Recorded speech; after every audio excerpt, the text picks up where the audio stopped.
ਸ਼੍ਰੀ ਵਾਹਿਗੁਰੂ ਸਾਹਿਬ JIO. Gagan ਦਮਾਮਾ ਬਾਜਿਓ, ਪਰਿਓ ਨਿਸ਼ਾਨੇ ਘਾਓ।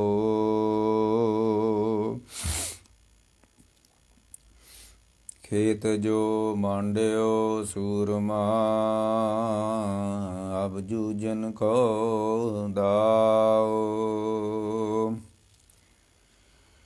ਸੂਰਾ ਸੋ ਪੈ ਜਾਨੀਐ, ਜੋ ਲਰੇ ਦੀਨ ਕੇ ਹੇਤ। ਪੁਰਜਾ ਪੁਰਜਾ ਘਟ ਮਰੇ, ਕਬਹੂ ਨਾ ਛਾਡੇ ਖੇਤ।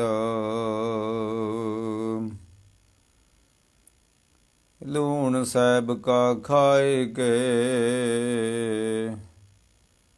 ਰਣ ਅੰਦਰ ਲੜ ਮਰੇ ਸੁਜਾਪੇ। ਸਿਰ ਵੱਡੇ ਹਥਿਆਰ ਕਰ, ਵਰਿਆਮਾ ਵਿਰਿਆਨ ਸਿਆ ਸੰਜਾਪੇ। ਤਿਸ ਪਿੱਛੇ ਜੋ ਇਸਤਰੀ, ਥਪ ਥੇ ਹੀ ਦੇ ਵਰੇ ਸਿਰਾਪੇ। ਜੋ ਤੋ ਪ੍ਰੇਮ ਖੇਲਣ ਕਾ ਜਾਓ, ਸਿਰ ਤਰ ਤਲੀ ਗਲੀ ਮੇਰੇ ਆਓ। ਹਿਤ ਮਾਰਗ ਪੈਰ ਤਰੀਜੈ, ਸਿਰ ਦੀਜੇ ਕਾਣ ਨਾ ਕੀਜੇ। ਵਾਹਿਗੁਰੂ ਜੀ ਕਾ ਖਾਲਸਾ, ਵਾਹਿਗੁਰੂ ਜੀ ਕੀ ਫਤਿਹ। ਗੁਰੂ ਪਿਆਰੇ, ਗੁਰੂ ਸਵਾਰੀ ਸਾਧ ਸੰਗਤ ਜੀ,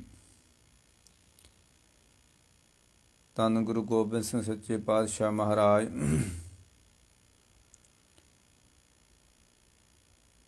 ਜਿਨ੍ਹਾਂ ਦਾ ਪੋਹ ਦੇ ਦਿਹਾੜੇ ਸੰਗਤਾਂ ਪੰਦਰਵਾੜਾ ਬਣਾਉਂਦੀਆਂ ਨੇ। ਪ੍ਰੇਮ ਰੰਗ ਦੇ ਵਿੱਚ ਰੰਗੀਆਂ ਹੋਈਆਂ ਸੰਗਤਾਂ ਇਹਨਾਂ ਦਿਨਾਂ ਦੇ ਵਿੱਚ ਗੁਰੂ ਕਾ ਜਸ ਕਰਦੀਆਂ ਨੇ, ਗੁਰੂ ਚਰਨਾਂ ਨਾਲ ਜੁੜਦੀਆਂ ਨੇ। ਵੈਰਾਗੀ ਹਿਰਦੇ ਜਿਹੜੇ ਹੁੰਦੇ ਨੇ, ਉਹਨਾਂ ਨੂੰ ਆਹ ਦਿਨ ਬੜੇ ਉਹਨਾਂ ਨੂੰ ਲਾਭਕਾਰੀ ਹੁੰਦੇ ਨੇ, ਕਿਉਂਕਿ ਉਹਨਾਂ ਦਾ ਹਿਰਦਾ ਜਿਹੜਾ ਨਾ, ਵੈਰਾਗੀ ਹਿਰਦਾ ਜਿਹੜਾ, ਉਹ ਇਹਨਾਂ ਦਿਨਾਂ ਦੇ ਵਿੱਚ ਗੁਰੂ ਦੇ ਨੇੜੇ ਬੜਾ ਹੋ ਜਾਂਦਾ ਹੈ। ਪਰ ਉਹਨਾਂ ਦਾ ਹੀ ਹੁੰਦਾ ਜਿਨ੍ਹਾਂ ਦੇ ਅੰਦਰ ਕੋਈ ਪਿਆਰ ਹੈ, ਪ੍ਰੇਮ ਹੈ। ਬਾਕੀਆਂ ਵਾਸਤੇ ਇਹ ਦਿਨ ਕੋਈ ਮਹਿਨਾ ਨਹੀਂ ਰੱਖਦੇ। ਤੇ ਧੰਨ ਗੁਰੂ ਗੋਬਿੰਦ ਸਿੰਘ ਸੱਚੇ ਪਾਤਸ਼ਾਹ ਮਹਾਰਾਜ ਨੇ ਜਿਹੜੀ 14 ਜੰਗਾਂ ਲੜੀਆਂ ਨੇ, ਉਹਨਾਂ ਵਿੱਚੋਂ ਇੱਕ ਚਮਕੌਰ ਦੀ ਜੰਗ ਬੜੀ ਮਸ਼ਹੂਰ ਵਾ। ਉਹਦੀ ਆਪਾਂ ਦਾਸਤਾਨ ਤਾਂ ਆਪ ਦੇ ਨਾਲ ਸਾਂਝੀ ਕਰਨੀ ਆ, ਕਿਉਂਕਿ ਜਿਹੜੀ ਚਮਕੌਰ ਦੀ ਜੰਗ ਹੈ, ਇਹਦਾ ਬਹੁਤਾ ਹਵਾਲਾ ਜਿਹੜਾ ਜ਼ਫਰਨਾਮੇ 'ਚੋਂ ਮਿਲਦਾ ਹੈ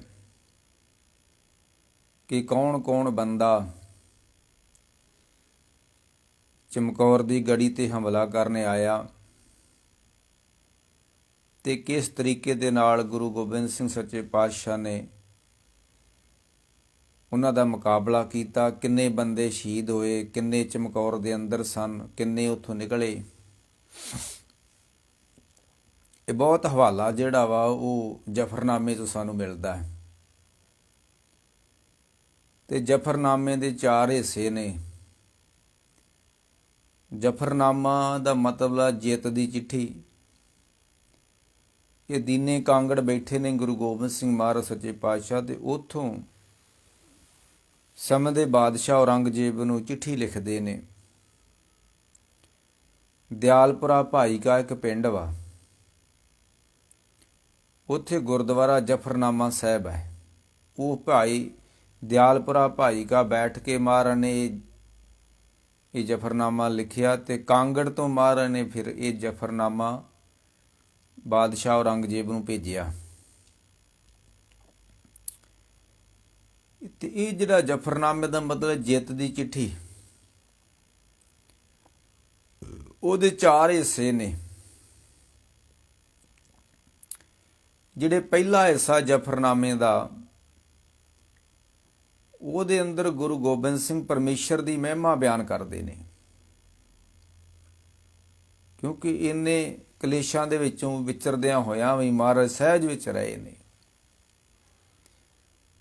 ਸਾਨੂੰ ਤਾਂ ਛੋਟੀਆਂ ਛੋਟੀਆਂ ਗੱਲਾਂ ਹੀ ਆਵਾਜ਼ਾਰ ਕਰ ਦਿੰਦੀਆਂ ਨੇ, ਪਰੇਸ਼ਾਨ ਕਰ ਦਿੰਦੀਆਂ ਨੇ। ਤੇ ਮਹਾਰਾਜ ਚਮਕੌਰ ਦੀ ਗੜੀ ਅੰਦਰ ਬੈਠੇ ਹੋਏ ਵੀ ਸ਼ਾਂਤ ਬੈਠੇ ਹੋਏ ਨੇ। ਤੇ ਜਦੋਂ ਚਿੱਠੀ ਲਿਖਦੇ ਨੇ ਮਹਾਰਾਜ, ਇਹ ਮਾਰਚ ਮਹੀਨੇ ਵਿੱਚ ਚਿੱਠੀ ਲਿਖਦੇ ਨੇ ਮਹਾਰਾਜ। ਜਨਵਰੀ, ਫਰਵਰੀ ਤੇ ਮਾਰਚ ਦੇ ਵਿੱਚ ਮਹਾਰਾਜ ਕਾਂਗੜ ਪਹੁੰਚ ਜਾਂਦੇ ਨੇ ਤੇ ਉੱਥੇ ਫਿਰ ਚਿੱਠੀ ਲਿਖਦੇ ਨੇ।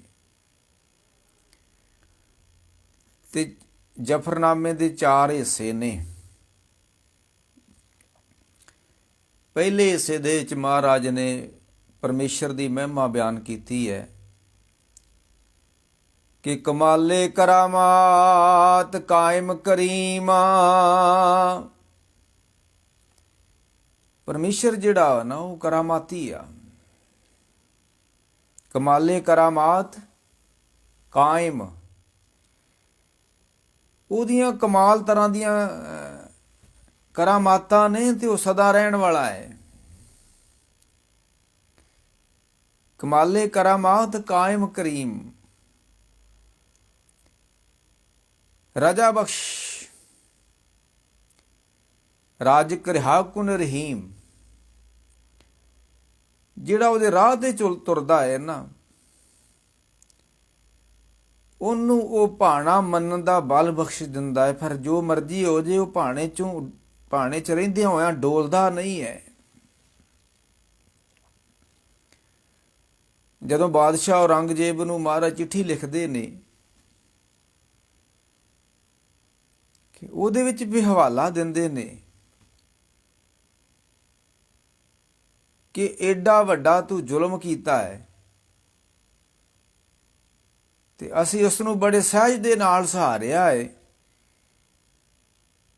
ਕਾਰਨ ਅਸੀਂ ਉਹਦੇ ਭਾਣੇ 'ਚ ਰਹਿਣ ਵਾਲੇ ਹਾਂ। ਤੋ ਖੈਰ, ਇਹ ਪਹਿਲੇ ਹਿੱਸੇ ਵਿੱਚ ਮਹਾਰਾਜ ਨੇ ਪਰਮੇਸ਼ਰ ਦੀ ਮਹਿਮਾ ਬਿਆਨ ਕੀਤੀ ਹੈ। ਕਮਾਲੇ ਕਰਾਮਾਤ ਕਾਇਮ ਕਰੀਮ, ਰਜਾ ਬਖਸ਼ ਰਾਜਕ ਰਿਹਾ ਕੁਨ ਰਹੀਮ। ਉਹ ਸਾਰਿਆਂ ਨੂੰ ਰਿਜ਼ਕ ਦਿੰਦਾ ਹੈ। ਨਾ ਰਿਜ਼ਕ ਦਸਤ ਆ ਕਸੇ, ਹਮਾਰਾ ਏਕ ਆਸ ਬਸੇ। ਨਾ ਰਿਜ਼ਕ ਦਸਤ ਆ ਕਸੇ। ਕਿਸੇ ਵੀ ਬੰਦੇ ਦਾ ਰਿਜ਼ਕ ਦੂਸਰੇ ਦੇ ਹੱਥ ਵਿੱਚ ਨਹੀਂ ਗਾ। ਹਰ ਬੰਦੇ ਦਾ ਰਿਜ਼ਕ ਆਪਣੇ ਹੱਥ ਵਿੱਚ ਹੈ। ਬੱਚੇ ਦਾ ਰਿਜ਼ਕ ਮਾਂ ਦੇ ਕੋਲ ਨਹੀਂ ਹੈ, ਭਾਵੇਂ ਉਸ ਨੂੰ ਪਾਲਦੀ ਹੈ, ਪਰ ਮਾਂ ਦੇ ਕੋਲ ਉਹਦਾ ਰਿਜ਼ਕ ਨਹੀਂ ਹੈ। ਬੱਚਾ ਮਾਂ ਦੇ ਪੇਟ ਵਿੱਚ ਪਲ ਰਿਹਾ ਤੇ ਮਾਂ ਦਾ ਕੋਈ ਰੋਲ ਨਹੀਂ ਹੈ। ਮਾਤਾ ਕੇ ਉਧਰ ਮੈਂ ਪ੍ਰਤਪਾਲ ਕਰੇ। ਹਰ ਇੱਕ ਦਾ ਰਿਜ਼ਕ ਆਪਣੇ ਹੱਥ ਵਿੱਚ ਹੈ, ਕਿ ਦੂਸਰੇ ਹੱਥ ਵਿੱਚ ਰੱਬ ਨੇ ਕਿਸੇ ਦੇ ਰਿਜ਼ਕ ਰੱਖਿਆ ਹੀ ਨਹੀਂ ਗਾ। ਨਾ ਰਿਜ਼ਕ ਦਸਤ ਆ ਕਸੇ, ਹਮਾਰਾ ਏਕ ਆਸ ਬਸੇ। ਤੇ ਮਹਾਰਾਜ ਕਹਿੰਦੇ ਨੇ, ਰਜਾ ਬਖਸ਼ ਰਾਜਕ ਰਿਹਾ ਕੁਨ ਰਹੀਮ। ਇਮਾਮ ਬਖਸ਼ ਬਖਸ਼ੰਦੇ ਉਹ ਦਸਤਗੀਰ। ਇਮਾਮ ਬਖਸ਼, ਇਮਾਮ ਬਖਸ਼ ਬਖਸ਼ੰਦੇ ਉਹ ਦਸਤਗੀਰ। ਜਿਹੜਾ ਧਰਮ ਦੀ ਪਾਲਣਾ ਕਰਦਾ ਹੈ, ਜਿਹੜਾ ਉਹਦੇ ਰਾਹ ਤੇ ਚੱਲਦਾ, ਉਹਦੀ ਬਾਂਹ ਫੜ ਲੈਂਦਾ ਹੈ। ਇਮਾਮ ਬਖਸ਼ ਬਖਸ਼ੰਦੇ ਉਹ ਦਸਤਗੀਰ। ਦਸਤ ਮੈਨੇ ਹੱਥ, ਗੀਰ ਮੈਨੇ ਫੜਨਾ। ਜਿਹੜੇ ਉਹਦੇ ਰਾਹ ਤੇ ਚੱਲਦੇ ਨੇ, ਉਹਨਾਂ ਦੀ ਉਹ ਬਾਂਹ ਫੜ ਲੈਂਦਾ ਹੈ। ਖਤਾ ਬਖਸ਼, ਤੇ ਜਿਹਦੀ ਉਹ ਬਾਂਹ ਫੜ ਲੈਂਦਾ ਹੈ, ਮਹਾਰਾਜ ਕਹਿੰਦੇ ਖਤਾ ਬਖਸ਼, ਉਹ ਗੁਨਾਹ ਬਖਸ਼ ਦਿੰਦਾ ਹੈ ਉਸਦੇ। ਉਹਨੂੰ ਖਤਾ ਬਖਸ਼ ਬਖਸ਼ੰਦੇ ਉਹ ਦਸਤਗੀਰ। ਤੇ ਮਹਾਰਾਜ ਕਹਿੰਦੇ ਨੇ ਖਤਾ ਬਖਸ਼ ਬਖਸ਼ਿੰਦੇ ਉਹ ਦਸਤਗੀਰ, ਇਮਾਮ ਬਖਸ਼ ਬਖਸ਼ਿੰਦੇ ਉਹ ਦਸਤਗੀਰ, ਖਤਾ ਬਖਸ਼ ਰੋਜੀ ਦਿਓ ਹਲ ਦਿਲ, ਰੋਜੀ ਦਿਓ ਦਿਲ ਪਜੀਰ। ਉਹ ਆਪਣਿਆਂ ਦੇ ਗੁਨਾਹ ਬਖਸ਼ ਦਿੰਦਾ ਹੈ ਤੇ ਦਿਲ ਪਜੀਰ, ਦਿਲ ਦਾ ਬੜਾ ਪਿਆਰਾ ਹੈ, ਦਿਲੋਂ ਜਿਹੜਾ ਉਸ ਨੂੰ ਦਿਲੋਂ ਪਿਆਰ ਕਰਦਾ ਉਸ ਦੇ ਗੁਨਾਹ ਬਖਸ਼ ਦਿੰਦਾ ਹੈ। ਗੁਨਾਹ ਤਿਸਕੇ ਸਗਲ ਆਫੂ, ਤੇਰੇ ਜਨ ਦੇਖੇ ਦੀਦਾਰ। ਬਾਣੀ ਤੇ ਇੱਥੋਂ ਤੱਕ ਵੀ ਕਹਿ ਗਈ ਹੈ ਕਿ ਜਿਹੜਾ ਰੱਬ ਦੇ ਪਿਆਰਿਆਂ ਦੇ ਦਰਸ਼ਨ ਕਰ ਲੈਂਦਾ ਉਹਦੇ ਵੀ ਜਿਹੜੇ ਆ ਉਹ ਪਾਪ ਗੁਨਾਹ ਮਾਫ ਹੋ ਜਾਂਦੇ ਆ। ਗੁਨਾਹ ਤਿਸਕੇ ਸਗਲ ਆਫੂ, ਤੇਰੇ ਜਨ ਦੇਖੇ ਦੀਦਾਰ। ਬੜੀ ਵਹਿਮਾ ਹੈ ਰੱਬ ਦੇ ਪਿਆਰਿਆਂ ਦੇ ਦਰਸ਼ਨਾਂ ਦੀ। ਤੇ ਜਿਹੜਾ ਮਾਰ ਕਹਿੰਦੇ ਉਹਦੇ ਦਰਸ਼ਨ ਕਰ ਲੈਂਦਾ ਹੈ, ਖੁਦਾ ਦੇ ਦਰਸ਼ਨ ਕਰ ਲੈਂਦਾ ਹੈ, ਉਹਦੇ ਸਗਲ ਖਤਾ ਬਖਸ਼ ਬਖਸ਼ਿੰਦੇ ਉਹ ਦਸਤਗੀਰ। ਤੇ ਮਹਾਰਾਜ ਫਿਰ ਅੱਗੇ ਕਹਿੰਦੇ ਨੇ ਇਮਾਮ ਬਖਸ਼ ਬਖਸ਼ਿੰਦੇ ਉਹ ਦਸਤਗੀਰ, ਖਤਾ ਬਖਸ਼ ਰੋਜੀ ਦਿਓ ਦਿਲ ਪਜੀਰ। ਸ਼ਹਿਨਸ਼ਾਹ ਹੈ ਉਹ, ਸ਼ਹਿਨਸ਼ਾਹ ਹੈ, ਖੂਬੀ ਦਿਓ ਰਹਿਨਮੂ, ਉਹ ਖੂਬੀਆਂ ਦੇਣ ਵਾਲਾ, ਉਹ ਚੰਗਿਆਈਆਂ ਦੇਣ ਵਾਲਾ, ਉਹ ਵਡਿਆਈਆਂ ਬਖਸ਼ਣ ਵਾਲਾ ਹੈ। ਖੂਬੀ ਦਿਓ, ਖੂਬੀ ਮੈਨੇ ਚੰਗਿਆਈ, ਖੂਬੀ ਦਿਓ ਰਹਿਨਮੂ। ਰਹਿਨਮੂ ਮਤਲਬ ਰਾਹ ਦਿਖਾਉਣ ਵਾਲਾ, ਉਹ ਭੁੱਲਿਆਂ ਭਟਕਿਆਂ ਨੂੰ ਰਾਹ ਦਿਖਾਉਂਦਾ ਹੈ ਤੇ ਉਹ ਚੰਗਿਆਈਆਂ ਬਖਸ਼ਣ ਵਾਲਾ ਹੈ। ਸ਼ਹਿਨਸ਼ਾਹ ਵਾਓ, ਖੂਬੀ ਦਿਓ ਰਹਿਨਮੂ। ਤੇ ਫਿਰ ਬੇਗੂਨ ਬੇਚੂਮ ਚੂੰ ਬੇਨਮੂ, ਉਹ ਚੱਕਰ ਚੇਨ ਔਰ ਬਰਨ ਜਾਤ ਤੋਂ ਰਹਿਤ ਵਾ। ਉਸ ਪਰਮੇਸ਼ਰ ਦਾ ਕੋਈ ਚੱਕਰ ਚਿਹਨ ਨਹੀਂ ਹੈ, ਵਰਨ ਜਾਤ ਨਹੀਂ ਹੈ। ਬੇਗੂ ਬੇਚੂ ਚੂੰ ਬੇਨਮੂ, ਜਿੱਥੇ ਉਹ ਸ਼ਹਿਨਸ਼ਾਹ ਖੂਬੀ ਦੇ ਰਹਿਨਮੂ ਕਿ ਬੇਗੂ ਬੇਚੂ ਚੂੰ ਬੇਨਮੂ, ਉਹ ਚੱਕਰ ਚੇਨ ਤੋਂ ਰਹਿਤਾ ਤੇ ਜਿਹੜਾ ਉਹਦਾ ਹੋ ਜਾਂਦਾ ਉਹਨੂੰ ਵਡਿਆਈਆਂ ਬਖਸ਼ਦਾ ਹੈ, ਉਹਦੇ ਗੁਨਾਹ ਮਾਫ ਕਰ ਦਿੰਦਾ ਹੈ, ਉਸਨੂੰ ਚੰਗਿਆਈਆਂ ਬਖਸ਼ ਦਿੰਦਾ ਹੈ। ਨਾ ਸਾਜੋ ਨਾ ਬਾਜੋ ਨਾ ਫੌਜੋ ਨਾ ਫਰਸ਼, ਖੁਦਾਵੰਦ ਬਖਸ਼ਿੰਦੇ ਐਸੇ ਅਰਸ਼, ਜਿਦ ਕੋ ਕੋਈ ਵੀ ਸਾਜੋ ਸਮਾਨ ਨਾ ਹੋਵੇ। ਤੇ ਜੇ ਰੱਬ ਚਾਹੇ, ਪਰਮੇਸ਼ਰ ਚਾਹੇ, ਖੁਦਾਵੰਤ ਚਾਹੇ ਤੇ ਉਹਨੂੰ ਇਲਾਹੀ ਆਨੰਦ ਬਖਸ਼ ਦਿੰਦਾ ਹੈ। ਨਾ ਸਾਜੋ ਨਾ ਬਾਜੋ, ਬਾਜ ਕਹਿੰਦੇ ਨੇ ਘੋੜਿਆਂ ਨੂੰ, ਸਾਜੋ ਮੈਨੇ ਸਮਾਨ, ਬਾਜੀ ਕਹਿ ਲੋ, ਬਾਜ ਕਹਿ ਲੋ, ਘੋੜਾ ਕਹਿ ਲੋ, ਅਰਥ ਇੱਕ ਹੀ ਆ।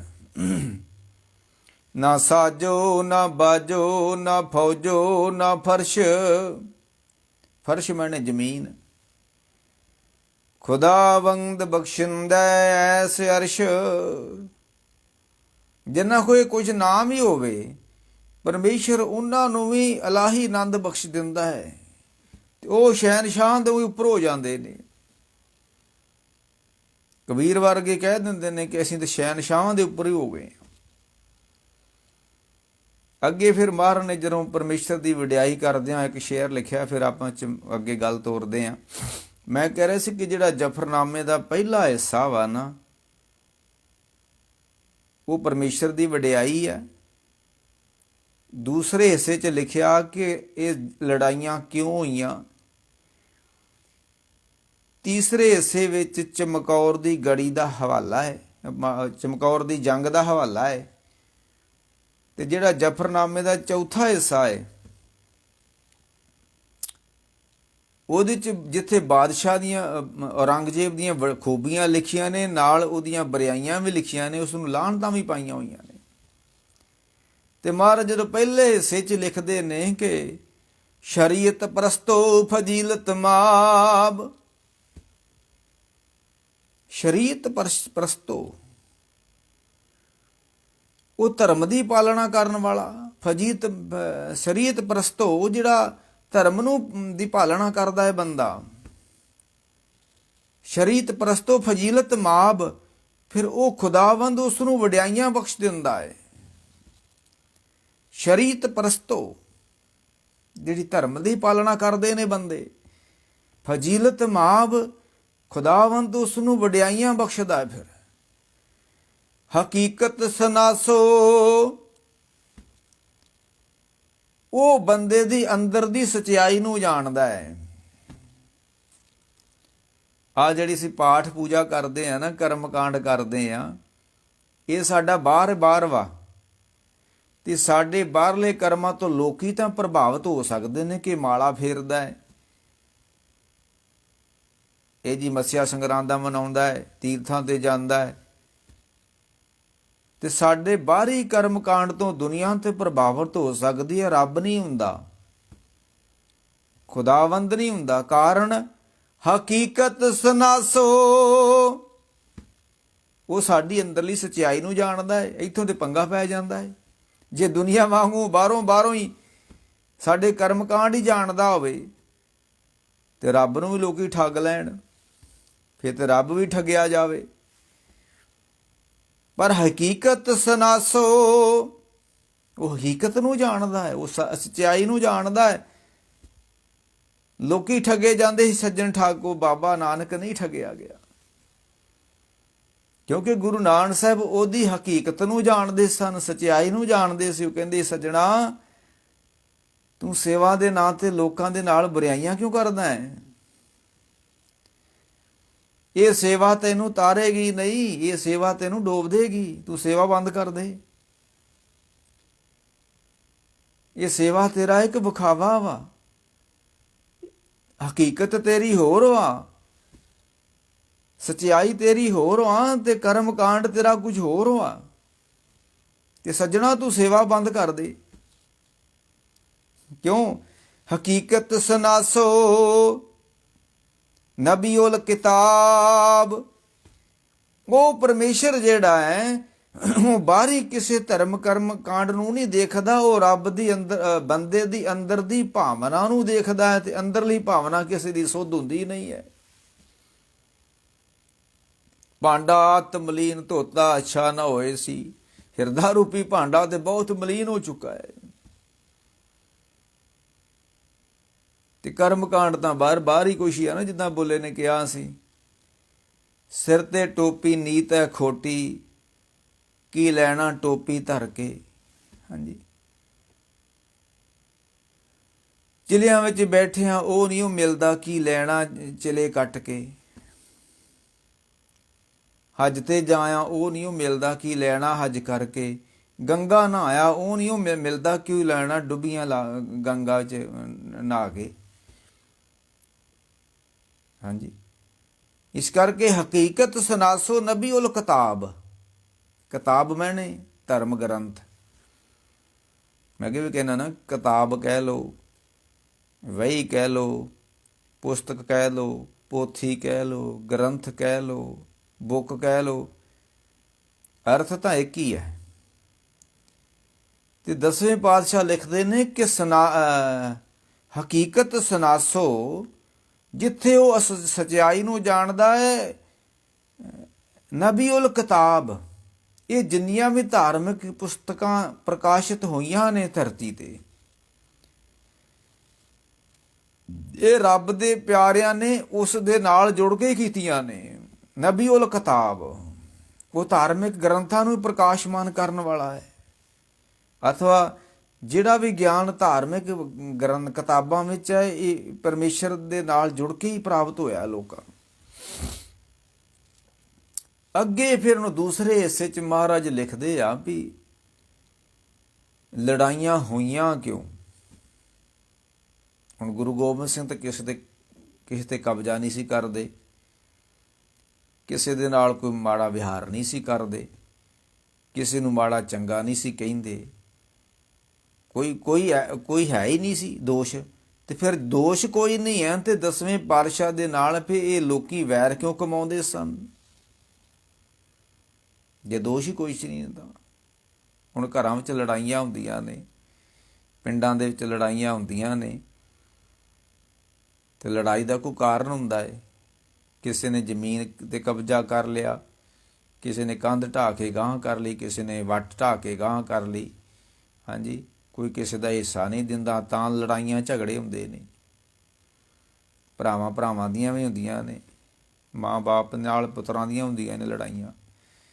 ਪਰ ਜਿਹੜੀਆਂ 10ਵੇਂ ਪਾਤਸ਼ਾਹ ਦੇ ਨਾਲ ਲੜਾਈਆਂ ਹੋਈਆਂ, ਉਹਦਾ ਕਾਰਨ ਕੀ ਆ? ਉਹਦੇ 2 ਕਾਰਨ ਲਿਖੇ ਨੇ ਮਹਾਰਾਜ ਨੇ ਆਪ। ਪਹਿਲਾ ਕਾਰਨ ਕਿ ਮੰਨਮ ਕੋਈਆਂ ਪੁਰਫਿਤਨ, ਮੇਰਾ ਇਹਨਾਂ ਪਹਾੜੀ ਰਾਜਿਆਂ ਦੇ ਨਾਲ ਝਗੜਾ ਹੋਇਆ। ਪੁਰਫਿਤਨ, ਝਗੜਾ ਹੋਣਾ। ਤੇ ਕਾਰਨ ਕੀ ਸੀ?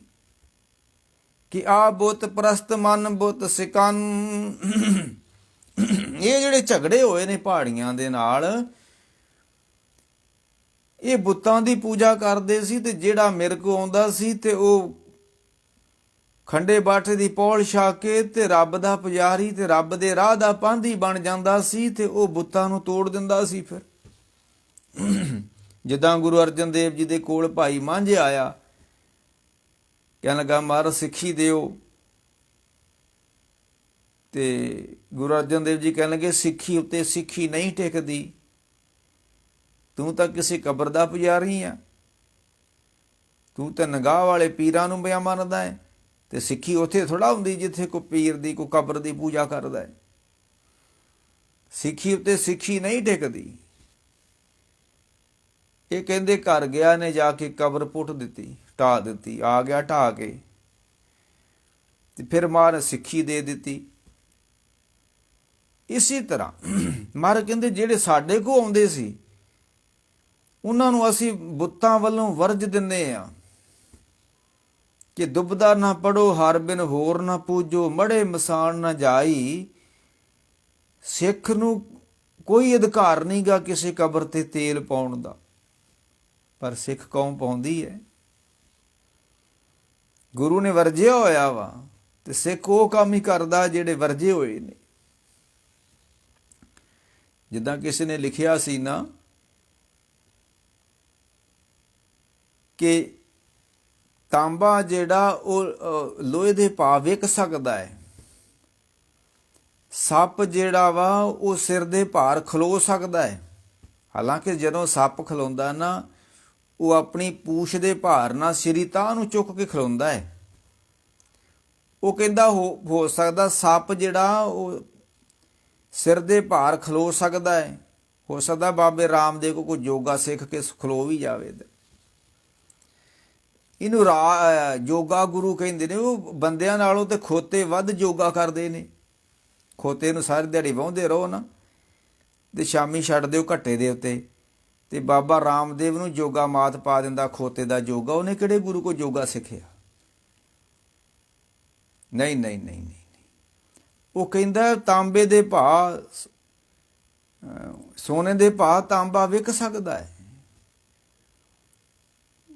ਸਿਰ ਦੇ ਭਾਰ ਸੱਪ ਖਲੋ ਸਕਦਾ ਹੈ, ਸਮੁੰਦਰ ਸੁੱਕ ਸਕਦਾ ਹੈ, ਸੂਰਜ ਠੰਡਾ ਪੈ ਸਕਦਾ ਹੈ, ਸਭ ਕੁਝ ਹੋ ਸਕਦਾ ਹੈ, ਪਰ ਰਹਿਤ ਬਿਨਾ ਸਿੱਖ ਨਹੀਂ ਹੋ ਸਕਦਾ।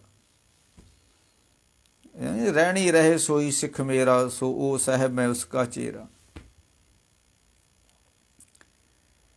ਤੇ ਮਹਾਰਾਜ ਕਹਿੰਦੇ ਵੀ ਜਿਹੜਾ ਸਾਡੇ ਕੋਲ ਆਉਂਦਾ ਸੀ, ਅਸੀਂ ਉਹਨੂੰ ਖੰਡੇ ਦੀ ਪੌਲ ਦੇ ਦਿੰਦੇ ਸਾਂ, ਤੇ ਉਹ ਬੁੱਤਾਂ ਦੀ ਪੂਜਾ ਨਹੀਂ ਸੀ ਕਰਦਾ, ਤੇ ਬੁੱਤਾਂ ਨੂੰ ਤੋੜ ਦਿੰਦਾ ਸੀ ਆਪਣੇ ਘਰਾਂ ਵਿੱਚੋਂ ਭਾਈ ਮੰਝ ਵਾਂਗੂ। ਤੇ ਇਹ ਜਿਹੜੇ ਬੁੱਤਾਂ ਦੇ ਪੁਜਾਰੀ ਸੀ, ਪਹਾੜੀ ਰਾਜੇ, 22 ਧਾਰ ਦੇ ਰਾਜੇ, ਉਹ ਫਿਰ ਸਾਡੇ ਨਾਲ ਈਰਖਾ ਕਰਦੇ ਵੀ ਇਹ ਸਾਡੇ ਧਰਮ ਦੇ ਉਲਟ ਚੱਲਦਾ ਹੈ। ਮੰਨਮ ਕੋਈਆਂ ਪੁਰਫਿਤਨ ਕਿ ਆ ਬੁੱਤ ਪ੍ਰਸਤ ਮਨ ਬੁੱਤ ਸਿਕਨ। ਇੱਕ ਕਾਰਨ ਇਹ ਸੀ ਲੜਾਈ ਦਾ। ਤੇ ਦੂਸਰਾ ਕਾਰਨ ਸੀ ਕਿ ਜਿਹੜੇ ਸਮੇਂ ਦਾ ਬਾਦਸ਼ਾਹ ਸੀ ਨਾ, ਉਹ ਗੁਰੂ ਗੋਬਿੰਦ ਸਿੰਘ ਨੂੰ ਆਪਣੇ ਹੁਕਮ ਮੁਤਾਬਕ ਚਲਾਉਣਾ ਚਾਹੁੰਦਾ ਸੀ। ਤੇ ਗੁਰੂ ਗੋਬਿੰਦ ਸਿੰਘ ਨੇ ਸ਼ਹਿਨਸ਼ਾਹ ਬੰਦੇ ਚਾਕ ਰੇਮ, ਪਰਮੇਸ਼ਰ ਰੱਬ ਖੁਦਾਵੰਦ ਸ਼ਹਿਨਸ਼ਾਹ ਵਾ, ਤੇ ਅਸੀਂ ਉਹਦੇ ਚਾਕਰ ਵਾਂ। ਸ਼ਹਿਨਸ਼ਾਹ ਬੰਦੇ ਚਾਕ ਰੇਮ, ਅਗਰ ਹੁਕਮ ਆਦਿਸ਼ ਬਾ ਹਾਜ਼ਰਮ। ਤੂੰ ਵੀ ਸ਼ਹਿਨशाह ਵਾਂ, ਤੂੰ ਸਾਰੀ ਖਲਕਤ ਨੂੰ ਆਪਣੇ ਹੁਕਮ ਮੁਤਾਬਕ ਚਲਾਉਣਾ ਚਾਹੁੰਦਾ ਹੈ ਤੇ ਸਾਨੂੰ ਵੀ ਚਲਾਉਣਾ ਚਾਹੁੰਦਾ ਹੈ, ਪਰ ਅਸੀਂ ਉਸ ਰੱਬ ਦੇ ਬੰਦੇ ਹਾਂ ਤੇ ਉਹਦੇ ਹੁਕਮ ਮੁਤਾਬਕ ਹੀ ਚੱਲਦੇ ਹਾਂ। ਸ਼ਹਿਨशाह ਰਾਹ ਬੰਦੇ ਚਾਕਰੇਮ, ਅਗਰ ਹੁਕਮ ਆਦ ਸ਼ਬਾ ਹਾਜ਼ਰੀਮ। ਅਸੀਂ ਉਹਦੇ ਹੁਕਮ ਮੁਤਾਬਕ ਚੱਲਣ ਵਾਲੇ, ਅਸੀਂ ਤੇਰੇ ਹੁਕਮ 'ਚ ਕਿਵੇਂ ਚੱਲ ਸਕਦੇ ਹਾਂ। ਸਿਆਣੇ ਕਹਿੰਦੇ ਹੁੰਦੇ ਆ ਨਾ ਵੀ ਰਾਜੇ ਦਾ ਸਾਰੀ ਦੁਨੀਆ ਉੱਤੇ ਪ੍ਰਜਾ ਉੱਤੇ ਹੁਕਮ ਚੱਲ ਸਕਦਾ ਹੈ, ਜੇ ਰਾਜੇ ਦਾ ਹੁਕਮ ਚੱਲ ਨਹੀਂ ਸਕਦਾ ਤੇ ਉਹ ਇੱਕ ਸੰਤ ਉੱਤੇ ਰਾਜੇ ਦਾ ਹੁਕਮ ਨਹੀਂ ਚੱਲ ਸਕਦਾ।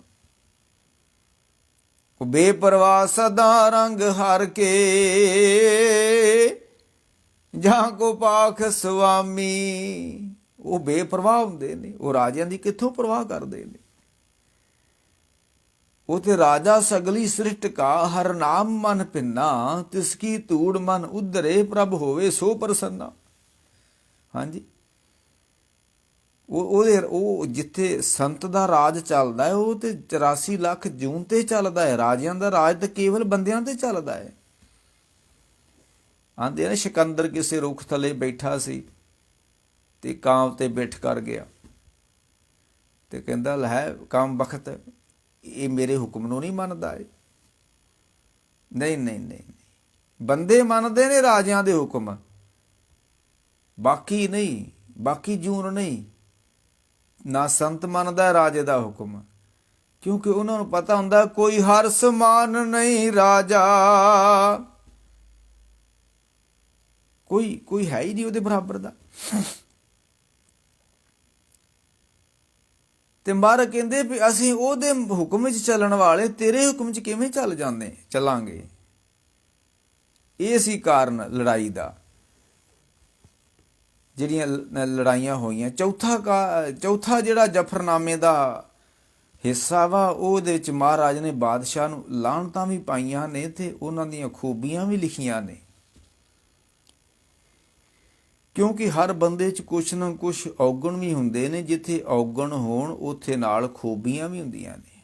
ਜਿੱਦਾਂ ਹੁਣ ਗੁਲਾਬ ਦਾ ਫੁੱਲ ਹੀ ਆ ਤੇ ਕਿੰਨਾ ਕੰਡਿਆਂ ਨਾਲ ਭਰਿਆ ਹੁੰਦਾ, ਪਰ ਉਹਦੇ 'ਚ ਕੋਮਲਤਾ ਵੀ ਬੜੀ ਆ। ਫੁੱਲ ਦੇ ਵਿੱਚ ਸਭ ਤੋਂ ਕੋਮਲ ਫੁੱਲ ਹੈ ਕੋਈ ਤਾਂ ਗੁਲਾਬ ਦਾ ਹੈ, ਤੇ ਜੇ ਸਭ ਤੋਂ ਵੱਧ ਕੰਡਿਆਂ ਨਾਲ ਭਰਿਆ ਤਾਂ ਉਹ ਗੁਲਾਬ ਹੀ ਭਰਿਆ ਹੋਇਆ ਹੈ। ਤੇ ਆਓ ਮਹਾਰਾਜ ਸੱਚੇ ਪਾਤਸ਼ਾਹ ਜਦੋਂ 6 ਪੋਹ ਨੂੰ ਮਹਾਰਾਜ ਤਿਆਰੀ ਕਰਦੇ ਨੇ ਕਿਲ੍ਹਾ ਛੱਡਣ ਦੀ, 8 ਮਹੀਨੇ ਹੋ ਗਏ ਨੇ ਕਿਲ੍ਹੇ ਦੇ ਵਿੱਚ ਮਹਾਰਾਜ ਕੈਦ ਨੇ। 8 ਮਹੀਨੇ ਥੋੜ੍ਹੇ ਨਹੀਂ ਹੁੰਦੇ, 8 ਦਿਨ ਕੈਦ ਵਿੱਚ ਕੱਟਣੇ ਹੋਣ ਨਾ ਤੇ ਮੁਸ਼ਕਲ ਬਣ ਜਾਂਦੀ। ਤੇ 8 ਮਹੀਨੇ ਮਈ ਮਹੀਨੇ ਦਾ ਘੇਰਾ ਪਿਆ ਹੋਇਆ ਵਾ, ਤੇ ਬੜੀ ਮੁਸ਼ਕਲ ਬਣ ਗਈ ਆ। ਅੰਨ ਜਲ ਦੀ ਬੜੀ ਮੁਸ਼ਕਲ ਬਣੀ ਹੋਈ ਆ। ਘੋੜਿਆਂ ਨੂੰ ਪੱਠੇ ਚਾਹੀਦੇ ਨੇ, ਬੰਦਿਆਂ ਨੂੰ ਰੋਟੀ ਪਾਣੀ 3 ਟਾਈਮ ਚਾਹੀਦਾ ਹੈ, ਤੇ ਘੇਰਾ ਪਿਆ ਆ। ਹੁਣ ਕਿੱਥੋਂ ਲਿਆਉਣ ਖਾਣ ਪੀਣ ਵਾਸਤੇ? ਫਿਰ ਸਿੰਘਾਂ ਨੇ ਮਹਾਰਾਜ ਸੱਚੇ ਪਾਤਸ਼ਾਹ ਨੂੰ ਆਖਿਆ ਕਿ ਮਹਾਰਾਜ ਹੋਵੇ ਨਾ ਤੇ ਆਪਾਂ ਕਿਲ੍ਹਾ ਛੱਡ ਜਾਈਏ, ਹੁਣ ਉਦਾਂ ਤੇ ਭੁੱਖੇ ਮਰ ਜਾਵਾਂਗੇ। ਫਿਰ ਘੋੜੇ ਮਰਨੇ ਸ਼ੁਰੂ ਹੋ ਗਏ ਨੇ ਸਾਡੇ ਭੁੱਖ ਨਾਲ, ਤੇ ਬਿਹਤਰ ਵੀ ਆਪਾਂ ਹੁਣ ਕਿਲ੍ਹਾ ਛੱਡ ਜਾਈਏ। ਇਤਿਹਾਸ ਬੋਲਦਾ ਹੈ ਕਿ ਮਹਾਰਾਜ ਨੇ ਆਖਿਆ ਵੀ ਥੋੜਾ ਸਮਾਂ ਹੋਰ ਅਟਕੋ। ਸਿੰਘ ਕਹਿਣ ਲੱਗੇ ਮਹਾਰਾਜ 8 ਮਹੀਨੇ ਤਾਂ ਅੱਗੇ ਹੋ ਗਏ ਨੇ ਆਨੰਦਗੜ੍ਹ ਦੇ ਕਿਲ੍ਹੇ 'ਚ ਕੈਦ ਹੋਇਆਂ ਨੂੰ, ਹੋਰ ਕਿੰਨਾ ਕੁ ਸਮਾਂ ਉਡੀਕਣਾ ਜੀ। ਫਿਰ ਕਹਿੰਦੇ ਸਲਾਹ ਕਰਕੇ ਮਹਾਰਾਜ 6 ਪੋਹ ਨੂੰ ਦਿਨੇ ਤਿਆਰੀ ਕਰ ਲਈ ਆ। ਤੇ ਰਾਹ ਮਿਥ ਲਿਆ ਵੀ ਕਿਹੜੇ ਰਾਹ ਤੇ ਜਾਣਾ ਤੇ ਕਿੱਥੇ ਜਾਣਾ ਵਾ।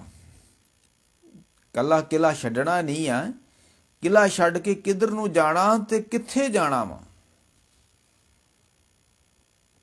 ਤੇ ਮਹਾਰਾਜ ਨੇ ਜਿਹੜਾ ਨਿਸ਼ਾਨਾ ਮਿਥਿਆ ਸੀ ਕਿ ਅਸੀਂ ਰੋਪੜ ਤੋਂ ਹੁੰਦਿਆਂ ਹੋਇਆਂ ਚਮਕੌਰ ਜਾਵਾਂਗੇ, ਕਿਉਂਕਿ ਮਹਾਰਾਜ ਨੂੰ ਪਤਾ ਸੀ ਕਿ ਚਮਕੌਰ ਦੇ ਅੰਦਰ ਗੜੀ ਹੈਗੀ ਆ। ਜੇ ਸਾਨੂੰ ਕੋਈ ਮੁਸ਼ਕਲ ਬਣੂਗੀ ਤੇ ਅਸੀਂ ਉਸ ਚਮਕੌਰ ਦੀ ਗੜੀ ਦਾ ਆਸਰਾ ਤੱਕ ਲਵਾਂਗੇ। ਤੇ ਮਹਾਰਾਜ ਫਿਰ ਕੀ ਕਰਦੇ ਨੇ ਕਿ 6 ਪੋਹ ਰਾਤ ਨੂੰ ਆਨੰਦਗੜ੍ਹ ਦਾ ਕਿਲ੍ਹਾ ਛੱਡ ਦਿੰਦੇ ਨੇ। ਤੇ ਉਹਨਾਂ ਨੇ ਕਸਮ ਖਾਧੀ ਹੋਈ ਸੀ ਹਿੰਦੂਆਂ ਨੇ ਵੀ ਸਾਨੂੰ ਗਊ ਦੀ ਕਸਮ ਆ, ਜੇ ਅਸੀਂ ਤੁਹਾਡਾ ਪਿੱਛਾ ਕਰੀਏ, ਮੁਕਾਬਲਾ ਕਰੀਏ। ਤੇ ਮੁਸਲਮਾਨਾਂ ਨੇ ਕੁਰਾਨ ਸ਼ਰੀਫ ਦੀਆਂ ਆਇਤਾਂ ਲਿਖ ਕੇ ਤੇ ਕਸਮ ਖਾ ਕੇ ਤੇ 10ਵੇਂ ਪਾਤਸ਼ਾਹ ਨੂੰ ਕਿਲ੍ਹੇ ਦੇ ਅੰਦਰ ਭੇਜੀ ਸੀ ਵੀ ਅਸੀਂ ਕਸਮ ਖਾਂਦੇ ਆ ਕੁਰਾਨ ਸ਼ਰੀਫ ਦੀ, ਇੱਕ ਵਾਰੀ ਤੁਸੀਂ ਕਿਲ੍ਹਾ ਛੱਡ ਕੇ ਚਲ ਜਾਓ, ਅਸੀਂ ਤੁਹਾਨੂੰ ਕੁਛ ਨਹੀਂ ਕਵਾਂਗੇ, ਤੁਹਾਡੇ ਨਾਲ ਲੜਾਂਗੇ ਨਹੀਂ, ਪਰ ਤੁਸੀਂ ਕਿਲ੍ਹਾ ਇੱਕ ਵਾਰੀ ਛੱਡ ਦਿਓ। ਕਿਉਂਕਿ 8 ਮਹੀਨੇ ਹੋ ਗਏ ਆ ਤੇ ਸਾਡੀ ਹਾਰ ਹੋ ਰਹੀ ਹੈ ਤੇ ਬਾਦਸ਼ਾਹ ਵੱਲੋਂ ਸਖਤ ਹਦਾਇਤਾਂ ਨੇ ਕਿ ਕਿਲ੍ਹਾ ਖਾਲੀ ਕਰਾਓ, ਜੇ ਤੁਸੀਂ ਕਿਲ੍ਹਾ ਛੱਡ ਦਿਓ। ਇਹ ਫਿਰ ਮਹਾਰਾਜ ਜਦੋਂ ਤਿਆਰੀ ਕਰਕੇ ਕਿਲ੍ਹਾ ਛੱਡ ਕੇ ਤੁਰਦੇ ਨੇ ਨਾ, ਤੇ ਇਹੀ ਦਿਨ ਨੇ, ਧੁੰਦ ਪਈ ਹੋਈ ਆ ਤੇ ਠੰਡ ਅੱਤਦੀ ਹੈ। ਤੇ ਅਜੇ ਮਹਾਰਾਜ ਕਿਲ੍ਹਾ ਛੱਡਦੇ ਹੀ ਨੇ ਤੇ ਪਤਾ ਲੱਗ ਜਾਂਦਾ ਉਹਨਾਂ ਨੂੰ, ਕਿਉਂਕਿ ਘੇਰਾ ਪਾ ਕੇ ਬੈਠੇ ਹੋਏ ਸਨ। ਉਹਨਾਂ ਨੂੰ ਪਤਾ ਲੱਗ ਗਿਆ ਵੀ 10ਵੇਂ ਪਾਤਸ਼ਾਹ ਦੇ ਘੋੜੇ ਜਿਹੜੇ ਕਿਲ੍ਹੇ ਚੋਂ ਨਿਕਲਣੇ ਬਾਹਰ ਹੋ ਗਏ ਨੇ, ਬੰਦੇ ਨਿਕਲਣੇ ਬਾਹਰ ਸ਼ੁਰੂ ਹੋ ਗਏ ਨੇ, ਖੜਾਕ ਸ਼ੁਰੂ ਹੋ ਗਿਆ। ਤੇ ਅਜੇ ਆਨੰਦਪੁਰ ਤੋਂ ਥੋੜਾ ਹੀ ਦੂਰ ਗਏ ਨੇ, ਉਸੇ ਤਰ੍ਹਾਂ ਉਹ ਕਸਮਾਂ ਨੂੰ ਤੋੜਦਿਆਂ ਹੋਇਆਂ 10ਵੇਂ ਪਾਤਸ਼ਾਹ ਦੇ ਮਗਰ ਫਿਰ ਲੱਗ ਜਾਂਦੇ ਨੇ। ਤੇ ਮਹਾਰਾਜ ਜਿੱਥੇ ਪਰਿਵਾਰ ਵਿਛੋੜਾ, ਇੱਥੇ ਆਣ ਕੇ ਅੰਮ੍ਰਿਤ ਵੇਲੇ ਭਾਰੀ ਜੰਗ ਹੁੰਦਾ ਹੈ, ਜਿਹਦੇ ਵਿੱਚ ਬਹੁਤ ਸਾਰੇ ਸਿੰਘ ਸ਼ਹੀਦ ਹੋ ਜਾਂਦੇ ਨੇ। ਤੇ ਜਿਹਦੇ ਵਿੱਚ ਭਾਈ ਬਚਿੱਤਰ ਸਿੰਘ ਸਭ ਤੋਂ ਵੱਧ ਜ਼ਖਮੀ ਹੁੰਦਾ ਹੈ। ਕੁਝ ਤਾਂ ਉੱਥੇ ਸ਼ਹੀਦ ਹੋ ਗਏ ਨੇ, ਪਰ ਭਾਈ ਬਚਿੱਤਰ ਸਿੰਘ ਨੂੰ ਬਹੁਤ ਫੱਟ ਲੱਗੇ ਹੋਏ ਨੇ, ਪਰ ਅਜੇ ਪ੍ਰਾਣ ਚੱਲਦੇ ਨੇ। ਇੱਥੋਂ ਫਿਰ ਚੁੱਕ ਕੇ ਭਾਈ ਬਚਿੱਤਰ ਸਿੰਘ ਨੂੰ ਗੁਰੂ ਗੋਬਿੰਦ ਸਿੰਘ ਸਿੰਘਾਂ ਸਮੇਤ ਸਰਸਾ ਜਦੋਂ ਪਾਰ ਕਰਦੇ ਨੇ, ਕੁਝ ਸਿੰਘ ਰੁੜ ਜਾਂਦੇ ਨੇ, ਘੋੜੇ ਰੁੜ ਜਾਂਦੇ ਨੇ, ਇਦਾਂ ਵੀ ਲਿਖਿਆ ਇਤਿਹਾਸਕਾਰਾਂ ਨੇ। ਇੱਥੇ ਫਿਰ ਪਰਿਵਾਰ ਦਾ ਵਿਛੋੜਾ ਪੈ ਜਾਂਦਾ ਤੇ 10ਵੇਂ ਪਾਤਸ਼ਾਹ ਫਿਰ ਭਾਈ ਬਚਿੱਤਰ ਸਿੰਘ ਨੂੰ ਜ਼ਖਮੀ ਹਾਲਤ ਵਿੱਚ ਲੈ ਕੇ ਰੋਪੜ ਨਿਹੰਗ ਖਾਂ ਦੇ ਘਰ ਚਲ ਜਾਂਦੇ ਨੇ। ਤੇ ਜਦੋਂ ਉੱਥੇ ਜਾਂਦੇ ਨੇ ਤੇ ਉਹਨੇ ਚਿਰ ਨੂੰ ਅੰਮ੍ਰਿਤ ਵੇਲਾ ਹੋ ਗਿਆ ਹੁੰਦਾ ਹੈ ਤੇ ਫੌਜ ਮਗਰ ਲੱਗੀ ਹੋਈ ਹੈ। ਤੇ ਮਹਾਰਾਜ ਉੱਥੇ ਰੁਕਦੇ ਨਹੀਂ ਹੈ, ਭਾਈ ਬਚਿੱਤਰ ਸਿੰਘ ਨੂੰ ਨਿਹੰਗ ਖਾਂ ਦੇ ਕੋਲ ਛੱਡ ਕੇ ਤੇ ਮਹਾਰਾਜ ਉੱਥੋਂ ਨਿਕਲ ਜਾਂਦੇ ਨੇ। ਦਿਨ ਚੜਿਆ ਤੇ ਮਗਰ ਫੌਜਾਂ ਲੱਗੀਆਂ ਸੀ, ਫੌਜਾਂ ਆ ਗਈਆਂ ਤੇ ਉਹਨਾਂ ਨੂੰ ਸੂਹ ਮਿਲੀ ਵੀ ਉਹ ਗੁਰੂ ਗੋਬਿੰਦ ਸਿੰਘਾਂ ਸਮੇਤ ਨਿਹੰਗ ਖਾਂ ਦੇ ਘਰ ਵੜੇ ਹੋਏ ਨੇ। ਤੇ ਜਦੋਂ ਜਾ ਕੇ ਅੰਦਰ ਦੀ ਤਲਾਸ਼ੀ ਲੈਂਦੇ ਨੇ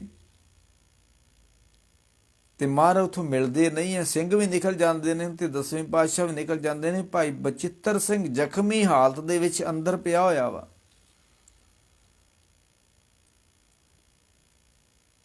ਤੇ ਹੁਣ ਜੇ ਪਤਾ ਲੱਗ ਜਾਂਦਾ ਵੀ ਨਿਹੰਗ ਖਾਂ ਨੇ ਇੱਥੇ ਉਹਨੂੰ ਪਨਾਹ ਦਿੱਤੀ ਹੋਈ ਹੈ ਤੇ ਨਿਹੰਗ ਖਾਂ ਦੀ ਫਿਰ ਖੈਰ ਨਹੀਂ ਸੀ, ਉਹਨੇ ਉਹਨੂੰ ਆਪਣੇ ਬਚਾਅ ਵਾਸਤੇ ਆਪਣੀ ਧੀ ਨੂੰ ਇਸ ਕਮਰੇ 'ਚ ਵਾੜ ਦਿੱਤਾ। ਤੇ ਜਦੋਂ ਕਮਰਿਆਂ ਦੀ ਤਲਾਸ਼ੀ ਲਈ ਗਈ, ਜਦੋਂ ਉਸ ਕਮਰੇ ਦੀ ਤਲਾਸ਼ੀ ਲੈਣ ਲੱਗੇ ਤੇ ਕਹਿਣ ਲੱਗੇ ਇਸ ਕਮਰੇ 'ਚ ਮੇਰਾ ਧੀ ਤੇ ਜਵਾਈ ਹੈ। ਤੇ ਨਿਹੰਗ ਖਾਂ ਨੇ ਆਪਣੀ ਬੇਟੀ ਨੂੰ ਜਦੋਂ ਆਵਾਜ਼ ਮਾਰੀ ਤੇ ਉਹਨੂੰ ਅੰਦਰੋਂ ਆਵਾਜ਼ ਦਿੱਤੀ ਤੇ ਉਹਨਾਂ ਦਾ ਸ਼ੱਕ ਦੂਰ ਹੋ ਗਿਆ, ਵਾਕਈ ਇਹਨਾਂ ਦਾ ਧੀ ਜਵਾਈ ਅੰਦਰ ਹੈ। ਤੇ ਉਹਨਾਂ ਆਖਿਆ ਫਿਰ ਇਸ ਕਮਰੇ ਦੀ ਤਲਾਸ਼ੀ ਨਹੀਂ ਲਈ ਜਾਊਗੀ, ਧੀ ਜਵਾਈ ਅੰਦਰ ਨੇ।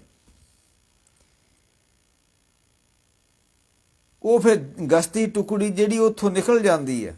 ਇੱਕ ਬੜੀ ਅਜੀਬ ਜੀ ਘਟਨਾ ਵਾਪਰਦੀ ਹੈ। ਭਾਈ ਬਚਿੱਤਰ ਸਿੰਘ ਜੀ ਬਹੁਤ ਜ਼ਖਮ ਸਨ, ਉਹ ਉੱਥੇ ਪ੍ਰਾਣ ਤਿਆਗ ਜਾਂਦੇ ਨੇ। ਉਹਨਾਂ ਦਾ ਫਿਰ ਸੰਸਕਾਰ ਕੀਤਾ ਜਾਂਦਾ ਤੇ ਉਹ ਜਿਹੜੀ ਨਿਹੰਗ ਖਾਂ ਦੀ ਧੀ ਸੀ ਮੁਮਤਾਜ਼, ਉਹਨੇ ਆਪਣੇ ਪਿਤਾ ਨੂੰ ਆਖਿਆ ਵੀ ਤੁਸਾਂ ਕਹਿ ਦਿੱਤਾ ਕਿ ਮੇਰਾ ਧੀ ਜਵਾਈ ਆ ਤੇ ਅੱਜ ਤੋਂ ਬਾਅਦ ਮੇਰਾ ਇਹੀ ਪਤੀ ਆ ਜਿਹੜਾ ਸ਼ਹੀਦ ਹੋ ਗਿਆ। ਇਤਿਹਾਸ ਬੋਲਦਾ ਕਿ ਮੁੜ ਕੇ ਉਸ ਨਿਹੰਗ ਖਾਂ ਦੀ ਧੀ ਨੇ, ਮੁਮਤਾਜ਼ ਨੇ ਸ਼ਾਦੀ ਨਹੀਂ ਦੂਸਰੀ ਕਰਾਈ, ਕਿਉਂਕਿ ਮੇਰੇ ਅੱਬਾ ਜਾਨ ਨੇ ਕਹਿ ਦਿੱਤਾ ਸੀ ਕਿ ਇਹ ਬਚਿੱਤਰ ਸਿੰਘ ਨੂੰ ਮੇਰਾ ਪਤੀ ਕਹਿ ਦਿੱਤਾ ਵੀ ਮੇਰੀ ਧੀ ਤੇ ਮੇਰਾ ਜਵਾਈ ਅੰਦਰ ਹੈ। ਇਹ ਇਸ ਤਰ੍ਹਾਂ ਦਾ ਸਮਾਂ ਵੀ ਧਰਤੀ ਤੇ ਰਿਹਾ। ਇਹਦੀਆਂ ਜੱਤ ਸੱਤ ਵਾਲੀਆਂ ਧੀਆਂ ਵੀ ਰਹੀਆਂ ਨੇ। ਆ ਹੁਣੀ ਬੇੜਾ ਗਰਕ ਹੋਇਆ, ਹੁਣੀ ਕਲਯੁਗ ਛਾ ਗਿਆ। ਨੈਟ ਨੂਟਨ ਵਾਸ ਫੇਸਬੁੱਕ ਰਾਹੀਂ ਬਹੁਤਾ ਕਲਯੁਗ ਛਾ ਗਿਆ। ਰੱਬ ਖੈਰ ਕਰੇ। ਕਹਿੰਦੇ ਫਿਰ ਉਸਨੇ ਉਸ ਤੋਂ ਬਾਅਦ ਸ਼ਾਦੀ ਨਹੀਂ ਕਰਾਈ, ਜੱਤ ਸੱਤ ਵਿੱਚ ਕਾਇਮ ਰਹਿ ਕੇ ਸਾਰੀ ਜ਼ਿੰਦਗੀ ਫਿਰ ਰੱਬ ਦੀ ਇਬਾਦਤ ਕੀਤੀ ਹੈ ਉਸ ਮੁਮਤਾਜ਼ ਨੇ। ਇਹ ਫਿਰ 7ਵਾਂ ਪੋਹ ਚੜ੍ਹ ਜਾਂਦਾ, 7 ਪੋਹ ਚੜ੍ਹ ਜਾਂਦਾ ਤੇ ਮਾਂ ਰੋਪੜ ਤੋਂ ਫਿਰ ਇਹਨੂੰ ਚਮਕੌਰ ਵੱਲ ਨੂੰ ਰੁੱਖ ਕਰ ਲੈਂਦੇ ਨੇ। ਤੇ ਮਗਰ ਮਗਰ ਫੌਜਾਂ ਨੇ ਤੇ ਅੱਗੇ ਅੱਗੇ 10ਵੇਂ ਪਾਤਸ਼ਾਹ ਨੇ ਤੇ ਨਾਲ 40 ਸਿੰਘ ਨੇ। 7 ਪੋਹ ਸ਼ਾਮਾਂ ਨੂੰ ਮਹਾਰਾਜ ਫਿਰ ਚਮਕੌਰ ਪਹੁੰਚ ਜਾਂਦੇ ਨੇ ਤੇ ਗੜੀ ਦੇ ਅੰਦਰ ਵਿਸ਼ਰਾਮ ਕਰਦੇ ਨੇ। ਤੇ ਰਾਤੋਂ ਰਾਤ ਫਿਰ 10 ਲੱਖ ਫੌਜ, ਜਿਹੜੀ ਲੱਖਾਂ ਹੀ ਫੌਜ ਕਹਿ ਲਓ, ਕੋਈ 10 ਲੱਖ ਕਹਿੰਦਾ, ਚਲੋ ਜਿੰਨੀ ਵੀ ਹੈ, 10 ਲੱਖ ਦੀ ਗਿਣਤੀ ਤੇ ਕਿੰਨੀ ਕੀਤੀ ਜਾ ਸਕਦੀ, ਅੰਦਾਜ਼ਾ ਲਾ ਸਕਦਾ ਵੀ ਲੱਖਾਂ ਹੀ ਫੌਜ। ਹੁਣ 10 ਲੱਖ ਨੂੰ ਗਿਣਿਆ ਥੋੜ੍ਹਾ ਜਾ ਸਕਦਾ। ਲੱਖਾਂ ਹੀ ਫੌਜ ਰਾਤੋਂ ਰਾਤ ਚਮਕੌਰ ਦੀ ਗੜੀ ਨੂੰ ਘੇਰਾ ਪਾ ਲੈਂਦੀ ਹੈ ਤੇ 8 ਪੋਹ ਦਾ ਦਿਨ ਚੜ੍ਹ ਜਾਂਦਾ ਹੈ। ਤੇ ਜਦੋਂ ਮਹਾਰਾਜ ਸਵੇਰੇ ਵੇਖਦੇ ਨੇ ਮਮਟੀ ਉੱਤੇ ਖਲੋ ਕੇ ਤੇ ਆਲੇ ਦੁਆਲੇ ਘੋੜੇ ਤੇ ਫੌਜਾਂ ਬੈਠੀਆਂ ਹੋਈਆਂ ਨੇ, ਕੋਈ ਹੁੱਕਾ ਪੀਣ ਦਿਆ ਤੇ ਕੋਈ ਕੁਛ ਕਰਨ ਦਿਆ ਤੇ ਕੋਈ ਨਮਾਜ਼ ਪੜ੍ਹਨ ਦਿਆ। ਤੇ ਮਹਾਰਾਜ ਕਹਿੰਦੇ ਭਈ ਹੁਣ ਤਾਂ ਘੇਰਾ ਪੈ ਗਿਆ, ਹੁਣ ਤਾਂ ਸਾਨੂੰ ਇੱਥੇ ਉਹਨੇ ਮੁਕਾਬਲਾ ਕਰਨਾ ਪੈਣਾ, ਜੰਗ ਕਰਨਾ ਪੈਣੀ ਆ। ਤੇ ਇੱਧਰ ਵੈਰੀ ਦਲ ਨੇ ਕੀ ਸਕੀਮ ਲਾਈ ਆ ਵੀ ਪੌੜੀ ਲਾ ਕੇ ਚੜ੍ਹ ਜੋ ਗੜੀ ਦੇ ਉੱਪਰ। ਬੂਹਾ ਮਹਾਰਾਜ ਨੇ ਬੰਦ ਕਰ ਲਿਆ 10ਵੇਂ ਪਾਤਸ਼ਾਹ ਨੇ ਅੰਦਰੋਂ। ਬੂਹੇ ਬੜੇ ਬੜੇ ਮੋਟੇ ਬੂਹੇ ਹੁੰਦੇ ਸੀ, ਉਹਨਾਂ ਨੂੰ ਤੋੜਨਾ ਬੜਾ ਮੁਸ਼ਕਿਲ ਹੁੰਦਾ ਸੀ। ਜਿੱਦਾਂ ਆਨੰਦਗੜ੍ਹ ਦਾ ਬੂਹਾ ਤੋੜਨ ਵਾਸਤੇ ਮਸਤ ਹਾਥੀ ਭੇਜਿਆ ਸੀ ਤੇ ਬੜੇ ਬੜੇ ਸਖਤ ਬੂਹੇ ਹੁੰਦੇ ਸਨ, ਖਾਸ ਕਰਕੇ ਕਿਲਿਆਂ ਦੇ, ਗੜੀਆਂ ਦੇ, ਤਾਂ ਕਿ ਇਸ ਬੂਹੇ ਰਾਹੀਂ ਕੋਈ ਅੰਦਰ ਨਾ ਵੜ ਸਕੇ। ਇੰਨਾ ਸਖਤ ਬੂਹਾ ਲਾਵੋ। ਇਹ ਬੂਹਾ ਬੰਦ ਵਾ, ਬੂਹੇ ਰਾਹੀਂ ਅੰਦਰ ਜਾ ਨਹੀਂ ਸਕੇ। ਤੇ ਕਹਿਣ ਲੱਗੇ ਫਿਰ ਹੁਣ ਇੱਦਾਂ ਕਰੋ, ਪੌੜੀ ਲਾਓ ਤੇ ਪੌੜੀ ਚੜ੍ਹ ਕੇ ਤੇ ਅੰਦਰੋਂ ਫੜ ਲਿਆਉਣੇ ਆ। ਕਿੰਨੇ ਕੁ ਬੰਦੇ ਹੋਣਗੇ ਅੰਦਰ?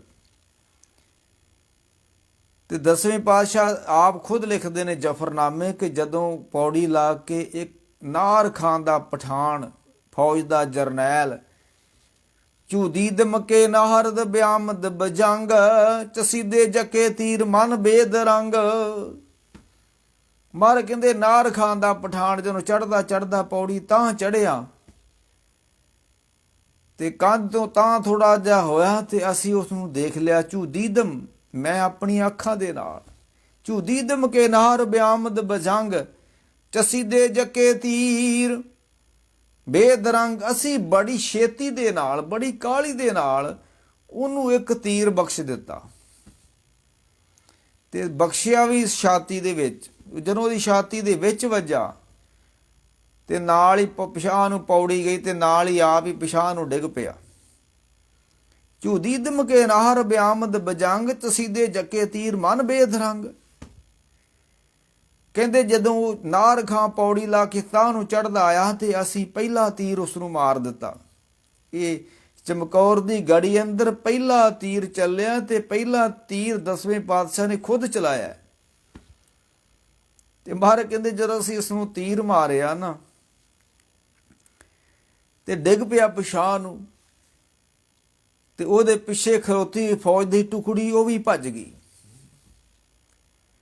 ਤੇ ਜਦੋਂ ਫੌਜ ਦੀ ਟੁਕੜੀ ਪਿੱਛੇ ਨੂੰ ਭੱਜੀ ਆ ਤੇ ਪਿਛਲੇ ਪਾਸੇ ਇੱਕ ਹੋਰ ਫੌਜ ਦਾ ਜਰਨੈਲ ਖਲੋਤਾ ਹੈ, ਅਫਗਾਨ ਖਾਨ, ਕਿ ਅਫਗਾਨੇ ਦੀਗਰ ਬਿਆਮਦ ਬਜੰਗ।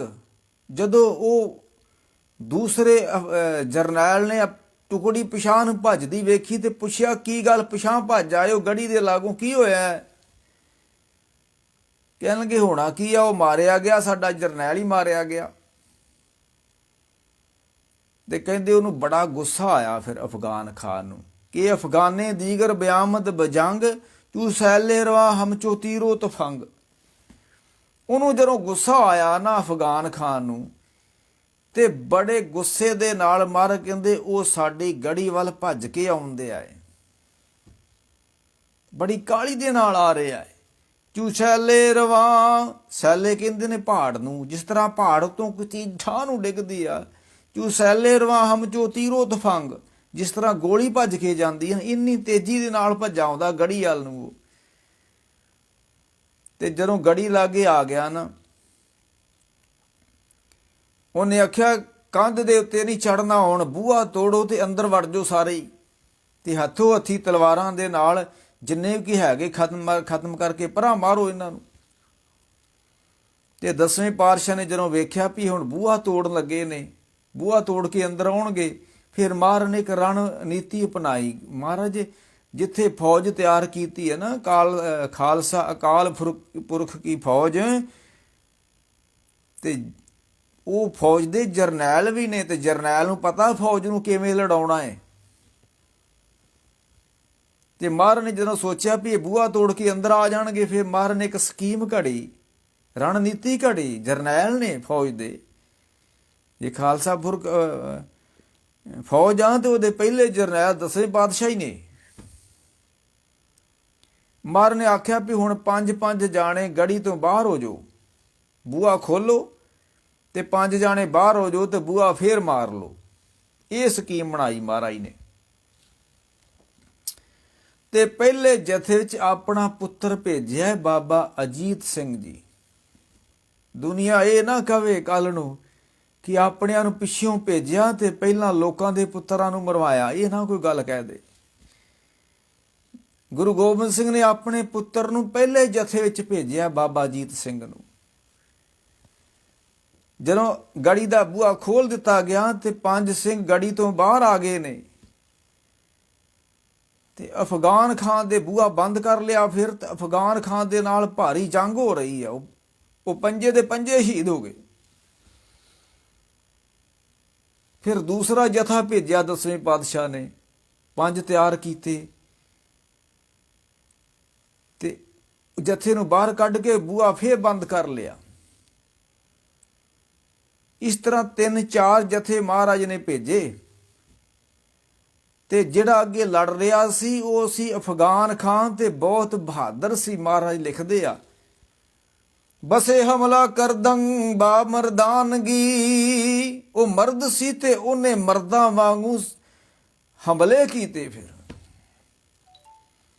ਬਸੇ ਹਮਲਾ ਕਰਦੰ ਬਾ ਮਰਦਾਨਗੀ, ਹਮ ਅੱਜ ਹੋਸਗੀ ਹਮ ਚ ਦੀਵਾਨਗੀ। ਉਹਨੇ ਮਰਦਾਂ ਵਾਂਗੂ ਬੜੇ ਹੱਲੇ ਕੀਤੇ, ਕੁਝ ਤੇ ਅੰਨਿਆਂ ਵਾਂਗੂ ਤੀਰ ਚਲਾਈ ਗਿਆ। ਹਮ ਅੱਜ ਹੋਸਗੀ ਹਮ ਚ ਦੀਵਾਨਗੀ, ਦੀਵਾਨਗੀ ਮੈਨੇ ਪਾਗਲਪੁਣਾ, ਤੇ ਕੁਝ ਹੁਸ਼ਿਆਰੀ ਦੇ ਨਾਲ ਤੇ ਕੁਝ ਅੰਨੇ ਵਾਹ ਹੱਲੇ ਕਰੀ ਗਿਆ ਸਾਡੇ ਉੱਤੇ। ਮਹਾਰਾਜ ਕਹਿੰਦੇ ਤੇ ਸਾਡੇ ਉਹਨੇ 2 ਪੁੱਤਰ ਵੀ ਸ਼ਹੀਦ ਕਰ ਦਿੱਤੇ, ਨਾਲ ਸਿੰਘ ਸ਼ਹੀਦ ਕਰ ਦਿੱਤੇ। ਬੜਾ ਬਹਾਦਰ ਸੀ ਉਹ। ਬਸੇ ਜ਼ਖਮ ਖੁਰਦ ਬਸੇ ਹਮਲਾ ਕਰਦ, ਬਸੇ ਜ਼ਖਮ ਖੁਰਦ। ਮਹਾਰਾਜ ਕਹਿੰਦੇ ਨੇ ਬੜੇ ਹੱਲੇ ਕੀਤੇ ਤੇ ਉਹਦਾ ਸਰੀਰ ਜਿਹੜਾ ਸੀ ਸਾਰਾ ਜ਼ਖਮੀ ਹੋ ਗਿਆ। ਇੱਧਰ ਵੀ ਬਾਬਾ ਅਜੀਤ ਸਿੰਘ ਵਰਗੇ, ਬਾਬਾ ਜੁਝਾਰ ਸਿੰਘ ਵਰਗੇ ਸਨ, ਭਾਈ ਸਾਹਿਬ ਸਿੰਘ ਵਰਗੇ, ਹਿੰਮਤ ਸਿੰਘ ਵਰਗੇ ਲੜੇ ਨੇ। ਬ੍ਰਹਮ ਗਿਆਨੀ ਲੜਦੇ ਨੇ ਮੈਦਾਨੇ ਜੰਗ ਵਿੱਚ। 5 ਪਿਆਰੇ ਬ੍ਰਹਮ ਗਿਆਨੀ ਦੀ ਅਵਸਥਾ ਨੂੰ ਪ੍ਰਾਪਤ ਹੋਏ ਨੇ। ਉਹਨਾਂ 5 ਪਿਆਰਿਆਂ ਚੋਂ 3 ਲੜੇ ਨੇ, ਉੱਥੇ 3 ਸ਼ਹੀਦ ਹੋਏ ਨੇ। ਸਾਹਿਬ ਸਿੰਘ, ਹਿੰਮਤ ਸਿੰਘ, ਮੋਹਕਮ ਸਿੰਘ, 3 ਪਿਆਰੇ ਸ਼ਹੀਦ, 2 ਪੁੱਤਰ ਸ਼ਹੀਦ ਹੋ ਗਏ ਨੇ ਮਹਾਰਾਜ ਦੇ। ਤੇ ਮਹਾਰਾਜ ਕਹਿੰਦੇ ਜਦੋਂ ਫਿਰ ਉਹ ਬਹੁਤ ਬਸੇ ਹਮਲਾ ਕਰਦੰ ਬਾ ਮਰਦਾਨਗੀ, ਹਮ ਅੱਜ ਹੋਸਗੀ ਹਮ ਚੀ ਦੀਵਾਨਗੀ। ਬਸੇ ਜ਼ਖਮ ਖੁਰਦ, ਬਸੇ ਹਮਲਾ ਕਰਦ, ਬਸੇ ਜ਼ਖਮ ਖੁਰਦ। ਉਹਨੂੰ ਬੜੇ ਜ਼ਖਮ ਹੋ ਗਏ ਅਫਗਾਨ ਖਾਨ ਨੂੰ। ਫਿਰ ਮਹਾਰਾਜ ਕਹਿੰਦੇ ਫਿਰ ਅਸੀਂ ਸੋਚਿਆ ਵੀ ਹੁਣ ਸਾਨੂੰ ਤੀਰ ਚਲਾਉਣਾ ਪੈਣਾ ਹੈ। ਇਹ ਹੁਣ ਕਿਸੇ ਕੋ ਕਾਬੂ ਨਹੀਂ ਆ ਰਿਹਾ, ਜ਼ਖਮੀ ਹੋਇਆ ਵੀ ਬੰਦਿਆਂ ਨੂੰ ਵੱਢੀ ਜਾਂਦਾ ਹੈ। ਤੋ ਕੁਸਰਾਂ ਬਜਾ ਹਮ ਜਾਂ ਹਮ ਸਪੁਰਦ। ਮਹਾਰਾਜ ਕਹਿੰਦੇ ਫਿਰ ਜਦੋਂ ਸਾਡੇ ਦੋਵੇਂ ਪੁੱਤਰ ਵੀ ਸ਼ਹੀਦ ਹੋ ਗਏ, 3 ਪਿਆਰੇ ਵੀ ਸ਼ਹੀਦ ਹੋ ਗਏ, ਫਿਰ ਅਸੀਂ ਇੱਕ ਤੀਰ ਚਲਾਇਆ ਉੱਪਰੋਂ। ਫਿਰ ਜਾਂ ਹਮ ਸਪੁਰਦ, ਮਹਾਰਾਜ ਕਹਿੰਦੇ ਅਸੀਂ ਉਹਦਾ ਨਿਸ਼ਾਨਾ ਲੈ ਕੇ, ਤੇ ਮਹਾਰਾਜ ਦਾ ਨਿਸ਼ਾਨਾ ਅਚੂਕ ਸੀ, ਚੁੱਕਦਾ ਨਹੀਂ ਸੀ। ਮਹਾਰਾਜ ਜਿੱਥੋਂ ਦਾ ਨਿਸ਼ਾਨਾ ਲਾਉਂਦੇ ਉੱਥੇ ਹੀ ਵੱਜਦਾ ਸੀ ਤੀਰ। ਪਹਿਲੋਂ ਨਿਸ਼ਾਨਾ ਨਾਰ ਖਾਂ ਤੇ ਲਾਇਆ, ਨਾਰ ਖਾਂ ਮਾਰਿਆ ਗਿਆ। ਹੁਣ ਮਹਾਰਾਜ ਕਹਿੰਦੇ ਫਿਰ ਅਸੀਂ ਇੱਕ ਨਿਸ਼ਾਨਾ ਲਾਇਆ ਅਫਗਾਨ ਖਾਨ ਦਾ, ਤੇ ਉਹਨੂੰ ਤੀਰ ਮਾਰਿਆ ਤੇ ਉਹ ਵੀ ਮਰ ਗਿਆ। ਤੇ ਜਦੋਂ ਜਰਨੈਲ ਮਰ ਜੇ ਫੌਜਾਂ ਪਿੱਛੇ ਹਟ ਜਾਂਦੀਆਂ ਹੁੰਦੀਆਂ ਨੇ। ਫੌਜਾਂ ਜਰਨੈਲ ਦੇ ਹੌਸਲੇ ਨਾਲ ਲੜਦੀਆਂ ਨੇ। ਉਹ ਕਹਿੰਦੇ ਫਿਰ ਦੂਸਰਾ ਜਰਨੈਲ ਵੀ ਜਦੋਂ ਮਾਰਿਆ ਗਿਆ, ਤੇ ਤੀਸਰਾ ਜਰਨੈਲ ਫਿਰ ਮੈਦਾਨੇ ਜੰਗ ਵਿੱਚ ਆਇਆ। ਸਾਰੀ ਦਿਹਾੜੀ ਇਹ ਤੀਰ ਚੱਲਦੇ ਰਹੇ ਨੇ। ਸਾਰੀ ਦਿਹਾੜੀ ਵੱਧ ਟੁੱਕ ਹੁੰਦੀ ਰਹੀ ਹੈ। ਇਧਰੋਂ 32 ਸਿੰਘ ਸ਼ਹੀਦ ਹੋ ਗਏ ਨੇ, 3 ਪਿਆਰੇ, 2 ਸਾਹਿਬਜ਼ਾਦੇ, ਤੇ ਬਾਕੀ 32, ਸਾਰੇ ਗਿਣਤੀ 32 ਹੁੰਦੀ ਹੈ। ਤੇ ਕਹਿੰਦੇ ਜਦੋਂ ਫਿਰ ਤੀਸਰਾ ਜਰਨੈਲ ਆਇਆ ਸੀ ਕਿ ਆ ਖਵਾਜਾ ਮਰਦੂਦ ਸਾਏ ਦੀ ਵਾਰ, ਕਿ ਆ ਖਵਾਜਾ ਮਰਦੂਦ ਸਾਏ ਦੀ ਵਾਰ। ਕਹਿੰਦੇ ਜਦੋਂ ਤੀਸਰਾ ਜਰਨੈਲ ਗੜੀ ਦੇ ਕੋਲ ਆਇਆ ਨਾ, ਚਮਕੌਰ ਦੀ ਗੜੀ ਦੇ, ਉਹਨੇ ਵੇਖਿਆ ਵੀ ਇੱਥੇ ਸਿਰਾਂ ਦੇ ਢੇਰ ਲੱਗੇ ਪਏ ਨੇ। ਕਿਸੇ ਦੀ ਲੱਤ ਵੱਢੀ ਆ, ਕਿਸੇ ਦੀ ਬਾਂਹ ਵੱਢੀ ਆ, ਕਿਸੇ ਦੀ ਛਾਤੀ ਵਿੱਚ ਬਰਸਾ ਖੁੱਭਿਆ, ਤੇ ਕੋਈ ਤੜਫ ਰਿਹਾ, ਕੋਈ ਪਾਣੀ ਮੰਗ ਰਿਹਾ, ਤੇ ਹਾਹਾਕਾਰ ਮਚੀ ਹੋਈ ਆ। ਤੇ ਧਰਤੀ ਲਹੂ ਦੇ ਨਾਲ ਲਾਲ ਹੋਈ ਪਈ ਆ, ਗੁਲਾਲ ਰੰਗ ਹੋਈ ਪਈ ਆ, ਤੇ ਕੁਰਲਾਟ ਸੁਣੀ ਨਹੀਂ ਜਾ ਰਹੀ, ਤੜਫ ਰਹੇ ਨੇ ਜ਼ਖਮੀ ਬੰਦੇ। ਕਹਿੰਦੇ ਸ਼ੀਨ ਵੇਖ ਕੇ, ਇਦਾਂ ਨਜ਼ਾਰਾ ਵੇਖ ਕੇ ਨਾਰ ਖਾਂ ਘਾਬਰ ਗਿਆ, ਖਵਾਜਾ ਮਰਦੂਦ ਘਾਬਰ ਗਿਆ। ਬਾਹਰ ਕਹਿੰਦੇ ਕਿ ਆ ਖਵਾਜਾ ਮਰਦੂਦ ਸਾਏ ਦੀ ਵਾਰ, ਉਹ ਆਣ ਕੇ ਤੇ ਕੰਧ ਦੇ ਨਾਲ ਲੱਗ ਗਿਆ। ਉਹਦੀ ਹਿੰਮਤ ਨਾ ਪਈ ਸਾਡੇ ਨਾਲ ਮੁਕਾਬਲਾ ਕਰਨ ਦੀ। ਸਾਏ ਦੀਵਾਰ ਬਿਆਮਦ ਬਾ ਮੈਂਦਾ, ਉਹ ਮੈਦਾਨ ਵਿੱਚ ਆਇਆ ਜ਼ਰੂਰ ਸੀ।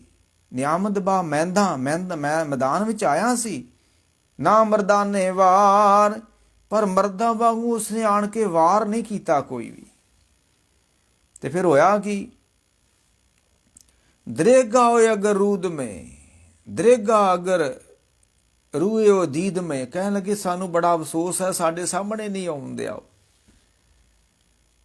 ਅਗਰ ਆਉਂਦਾ, ਦਰੇਗਾ ਹੋਏ ਅਗਰ ਰੂਏ ਦੀਦ ਮੇਂ, ਬਾ ਜੱਕ ਤੀਰ ਲਚਾਰ ਬਖਸ਼ੀਦ ਮੇਂ। ਅਸੀਂ ਉਹਨੂੰ ਇੱਕ ਤੀਰ ਬਖਸ਼ਣਾ ਚਾਹੁੰਦੇ ਸਾਂ, ਉਹਨੂੰ ਇੱਕ ਤੀਰ ਮਾਰਨਾ ਚਾਹੁੰਦੇ ਸਾਂ, ਪਰ ਉਹ ਡਰ ਗਿਆ, ਘਾਬਰ ਗਿਆ, ਮਰਦਾਂ ਵਾਂਗੂ ਨਹੀਂ ਲੜਿਆ, ਤੇ ਉਹ ਲੁਕਿਆ ਰਿਹਾ।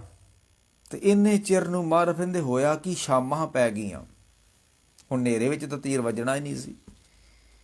ਕਿ ਮਹਾਰਾਜ ਦੀ ਜਦ ਸ਼ਾਮਾਂ ਪੈ ਗਈਆਂ ਨਾ, ਕਿ ਜਹਾਨੇ ਚਿਰਾਗ ਸੁਧ ਬੁਰਕਾ ਪੋਸ਼।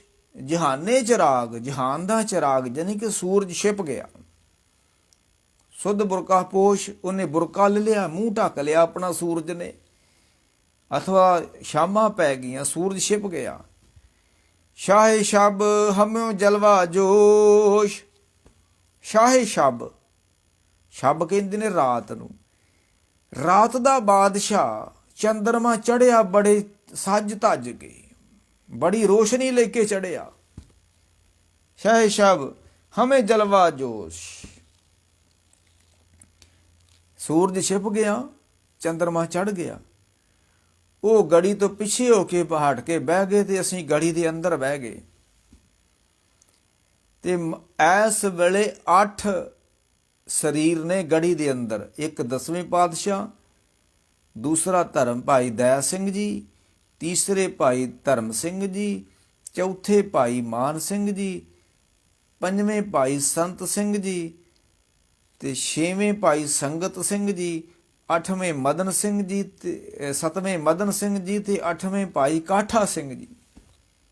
ਇਹ 8 ਵਿਅਕਤੀ ਨੇ ਹੁਣ ਗੜੀ ਦੇ ਅੰਦਰ। ਸ਼ਾਮਾਂ ਪੈ ਗਈਆਂ, ਤੇ ਮਾਰਨ ਦੇ ਗੁਰਸ਼ਨਾ ਕੇ ਚਾਰੇ ਕਾਰੇ ਕੁਨਦ ਚਿਹਲ ਨਾਰ।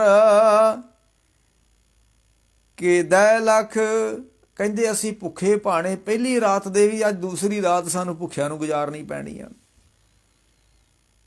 ਗੁਰਸ਼ਨਾ ਚੇ ਕਾਰੇ ਕੁਨਦ ਚਿਹਲ ਨਾਰ, ਕਿ ਦੈ ਲੱਖ ਅੱਜ ਤੋਂ ਬਰੋ ਬੇਖਬਰ।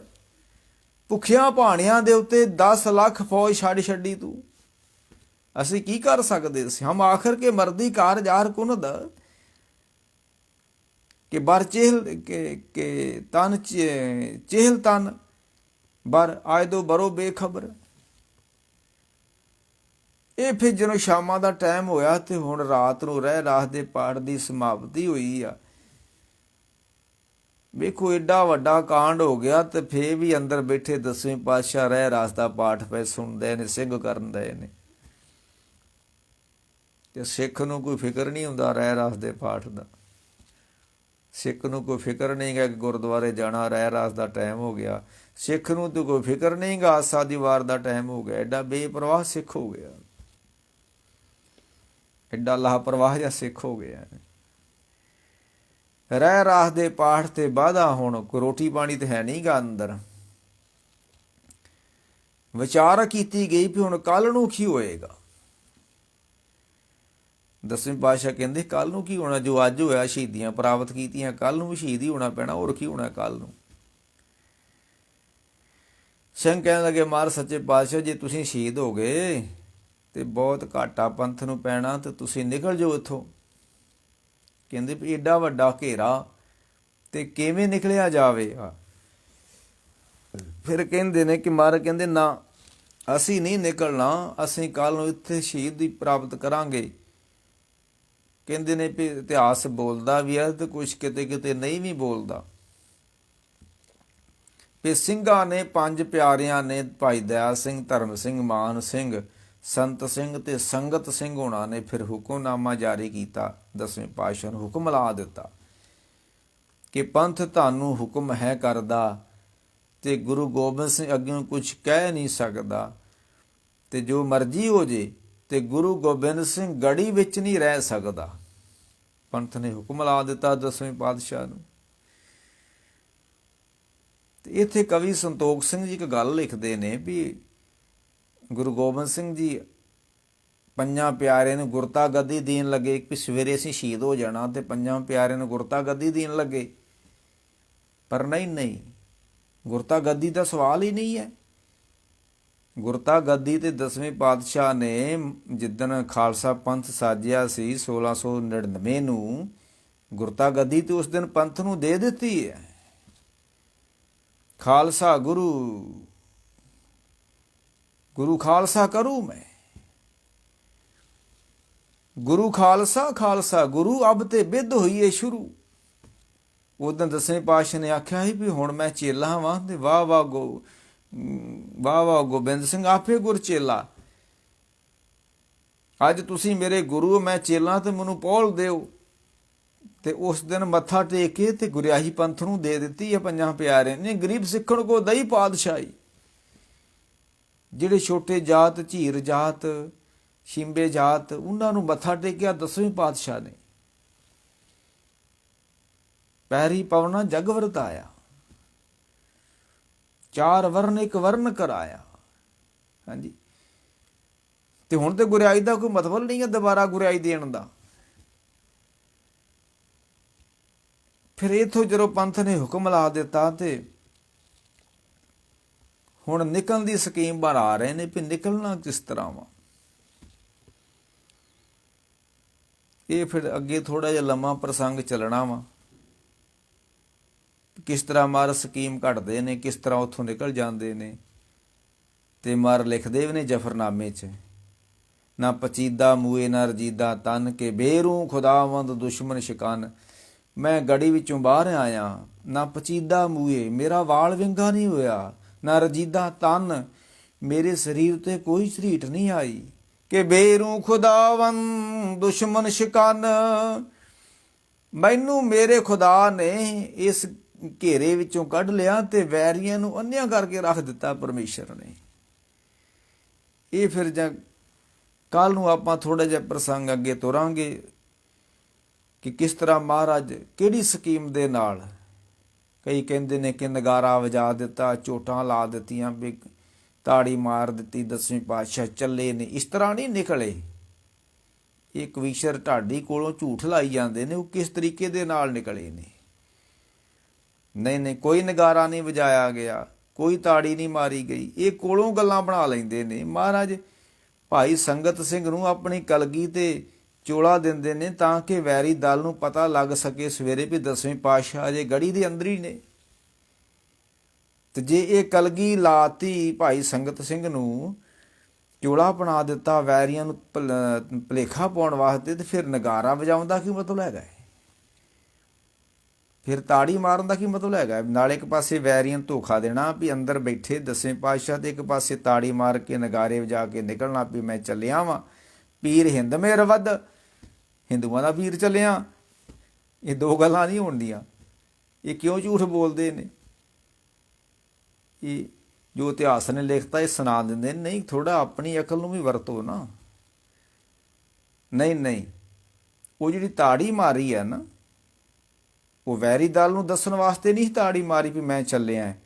ਉਹ 10ਵੇਂ ਪਾਤਸ਼ਾਹ ਨੇ ਇੱਕ ਸਕੀਮ ਘੜੀ ਸੀ ਵੀ ਅਸੀਂ ਗੜੀ ਤੋਂ ਦੂਰ ਜਾ ਕੇ ਤਾੜੀ ਮਾਰਾਂਗੇ ਤੇ ਤੁਸੀਂ ਤਾੜੀ ਦੀ ਆਵਾਜ਼ ਸੁਣ ਕੇ ਸਾਡੇ ਕੋਲ ਉੱਥੇ ਆ ਜਿਓ, ਕਿਉਂਕਿ ਨਾਲ ਮਹਾਰਾਜ ਦੇ ਭਾਈ ਮਾਨ ਸਿੰਘ, ਦਇਆ ਸਿੰਘ ਜੀ ਤੇ ਧਰਮ ਸਿੰਘ ਜੀ, 3 ਬੰਦੇ ਹੋਰ ਨਿਕਲੇ ਨੇ ਗੜੀ ਵਿੱਚੋਂ। ਤੇ ਉਹਨਾਂ ਨੂੰ ਇਕੱਠਿਆਂ ਕਰਨ ਵਾਸਤੇ ਮਹਾਰਾਜ ਨੇ ਪਹਿਲਾਂ ਦੱਸਿਆ ਸੀ ਵੀ ਅਸੀਂ ਦੂਰ ਜਾ ਕੇ ਤਾੜੀ ਮਾਰਾਂਗੇ ਤੇ ਸਾਡੀ ਤਾੜੀ ਤੇ ਉਹ ਤਾਰੇ ਦੀ ਸੇਧ ਦੇ ਉੱਤੇ ਤੁਸੀਂ ਸਾਡੇ ਕੋਲ ਆ ਜਿਓ ਜੀ। ਇਹ ਉਹਨਾਂ ਨੂੰ ਫੌਜ ਨੂੰ ਦੱਸਣ ਵਾਸਤੇ ਨਹੀਂ ਕਿ ਮੈਂ ਹਿੰਦੂਆਂ ਦਾ ਪੀਰ ਚੱਲਿਆ ਤੇ ਕੱਲ੍ਹ ਨੂੰ ਕੋਈ ਆਖੇ ਵੀ ਗੁਰੂ ਗੋਬਿੰਦ ਸਿੰਘ ਚੋਰੀ ਨਿਕਲ ਗਿਆ ਹੈ। ਨਹੀਂ, ਇਸ ਤਰ੍ਹਾਂ ਦੀ ਕੋਈ ਬਾਤ ਨਹੀਂ ਹੈ। ਤੋ ਨਾ ਪਚੀਦਾ ਮੂਏ ਨਾ ਰਜੀਦਾ ਤਨ ਕੇ ਬੇਰੂ ਖੁਦਾਵੰਦ ਦੁਸ਼ਮਨ ਸ਼ਿਕਨ। ਮੈਂ ਬਾਹਰ ਆਇਆ, ਮੇਰਾ ਝਰੀਟ ਨਹੀਂ ਆਈ, ਮੇਰਾ ਵਾਲ ਵਿੰਗਾ ਨਹੀਂ ਹੋਇਆ, ਮੈਨੂੰ ਕਿਸ ਨੇ ਲਿਆਂਦਾ ਬਾਹਰ ਕਿ ਖੁਦਾਵੰਦ ਬਖਸ਼ਣ ਦੇ ਓ ਐਸੇ ਅਰਸ਼ ਮਾਵਨਾ। ਨਾ ਪਚੀਦਾ ਮੂਏ ਨਾ ਰਜੀਦਾ ਤੰਗ ਬੇਰੂ ਖੁਦਾਵੰਦ, ਮੈਨੂੰ ਬਾਹਰ ਲਿਆਉਣ ਵਾਲਾ ਮੇਰਾ ਖੁਦਾਵੰਦ ਹੈ। ਤੇ ਮਹਾਰਾਜ ਦੇ ਨਾਲ ਇੱਕ ਭਾਈ ਮਾਨ ਸਿੰਘ ਨਿਕਲਿਆ ਸੀ। ਤੇ ਜਿਸ ਦਿਨ ਭਾਈ ਮਾਨ ਸਿੰਘ ਨੂੰ ਗੋਲੀ ਲੱਗੀ ਨਾ, ਮੈਂ ਇੱਕ ਗੱਲ ਕਹਿ ਕੇ ਬਾਕੀ ਕੱਲ੍ਹ ਨੂੰ ਮਾਨ ਸਿੰਘ ਦੇ ਗੜੀ ਵਿੱਚ 10ਵੇਂ ਪਾਤਸ਼ਾਹ ਕੀ ਸਕੀਮ ਨਾਲ ਨਿਕਲਦੇ ਨੇ ਉਹ ਕੱਲ੍ਹ ਨੂੰ ਆਪਾਂ ਸਾਂਝੀ ਕਰਾਂਗੇ। ਇਹ ਜਦੋਂ 10ਵੇਂ ਪਾਤਸ਼ਾਹ ਜਾਂਦੇ ਨੇ ਨਾ ਦੱਖਣ ਨੂੰ, ਤੇ ਰਾਹ ਦੇ ਵਿੱਚ ਭਾਈ ਮਾਨ ਸਿੰਘ ਨੂੰ ਗੋਲੀ ਵੱਜ ਜਾਂਦੀ ਕਿਸੇ ਛੋਟੇ ਜਿਹੇ ਝਗੜੇ ਕਾਰਨ। ਤੇ ਮਹਾਰਾਜ ਨੇ ਬੜਾ ਅਫਸੋਸ ਕੀਤਾ ਕਿ ਸਾਡਾ ਸਿੰਘ ਭਾਈ ਮਾਨ ਸਿੰਘ ਸ਼ਹੀਦ ਹੋ ਗਿਆ। ਤੇ ਸਿੰਘਾਂ ਨੇ ਆਖਿਆ, ਮਹਾਰਾਜ ਜਿੱਦਣ ਪੁੱਤਰ ਸ਼ਹੀਦ ਹੋਏ ਸੀ ਉਦਣ ਤੇ ਕੋਈ ਅਫਸੋਸ ਤਾਂ ਕੀਤਾ ਨਾ। ਕਹਿਤਾ ਕਿ ਮੈਂ ਤੇ ਸੁਰਖਰੂ ਹੋ ਗਿਆ। ਤੇ ਅੱਜ ਇੱਕ ਮਾਨ ਸਿੰਘ ਦੇ ਜਾਣ ਨਾਲ ਧਰਤੀ ਤੋਂ ਤੁਸੀਂ ਅਫਸੋਸ ਕਿਉਂ ਕਰਦੇ ਹੋ? ਪੁੱਤਰਾਂ ਦਾ ਅਫਸੋਸ ਤਾਂ ਕੀਤਾ ਨਾ ਤੁਸੀਂ।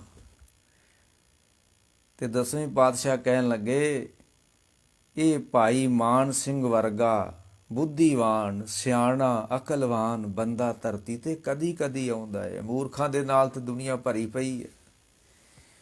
ਸਿਆਣਾ ਬੰਦਾ, ਬਾਬੇ ਬੁੱਢੇ ਵਰਗਾ, ਛੋਟਿਆਂ ਹੁੰਦਿਆਂ ਸਿਆਣੀਆਂ ਗੱਲਾਂ ਕਰਨ ਵਾਲਾ ਧਰਤੀ ਤੇ ਕਦੀ ਕਦੀ ਆਉਂਦਾ ਹੈ, ਸਦਾ ਨਹੀਂ ਆਉਂਦੇ।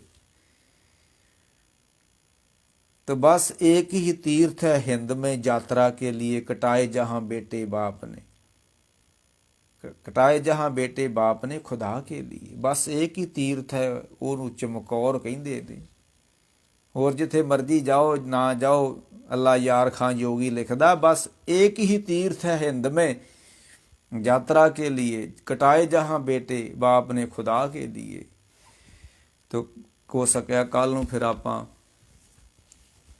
ਥੋੜਾ ਜਿਹਾ ਸਮਾਂ ਲਾਵਾਂਗੇ ਕਿ ਕਿਸ ਤਰ੍ਹਾਂ 10ਵੇਂ ਪਾਤਸ਼ਾਹ ਗੜੀ ਛੱਡਦੇ ਨੇ, ਕਿਹੜੀ ਸਕੀਮ ਨਾਲ ਚੱਲਦੇ ਨੇ, ਅੱਗੇ ਜਾ ਕੇ ਪਹਿਲਾਂ ਪੜਾਅ ਕਿੱਥੇ ਕਰਦੇ ਨੇ, ਤੇ ਫਿਰ ਇਸ ਤੋਂ ਅੱਗੇ ਕਿਸ ਤਰ੍ਹਾਂ ਚੱਲਦੇ ਨੇ। ਥੋੜਾ ਜਿਹਾ ਸਮਾਂ ਕੱਲ੍ਹ ਨੂੰ ਆਪਾਂ ਲਾਵਾਂਗੇ। ਫਿਰ ਸੱਚੇ ਪਾਤਸ਼ਾਹ ਰਹਿਮਤਾਂ ਕਰਨ, ਬਖਸ਼ਾਂ ਕਰਨ, ਸਾਨੂੰ ਆਪਣਾ ਪਿਆਰ ਬਖਸ਼ਣ, ਸਿੱਖੀ ਬਖਸ਼ਣ, ਅੰਮ੍ਰਿਤ ਵੇਲੇ ਦੀ ਦਾਤ ਬਖਸ਼ਣ। ਵਾਹਿਗੁਰੂ ਜੀ ਕਾ ਖਾਲਸਾ, ਵਾਹਿਗੁਰੂ ਜੀ ਕੀ ਫਤਿਹ।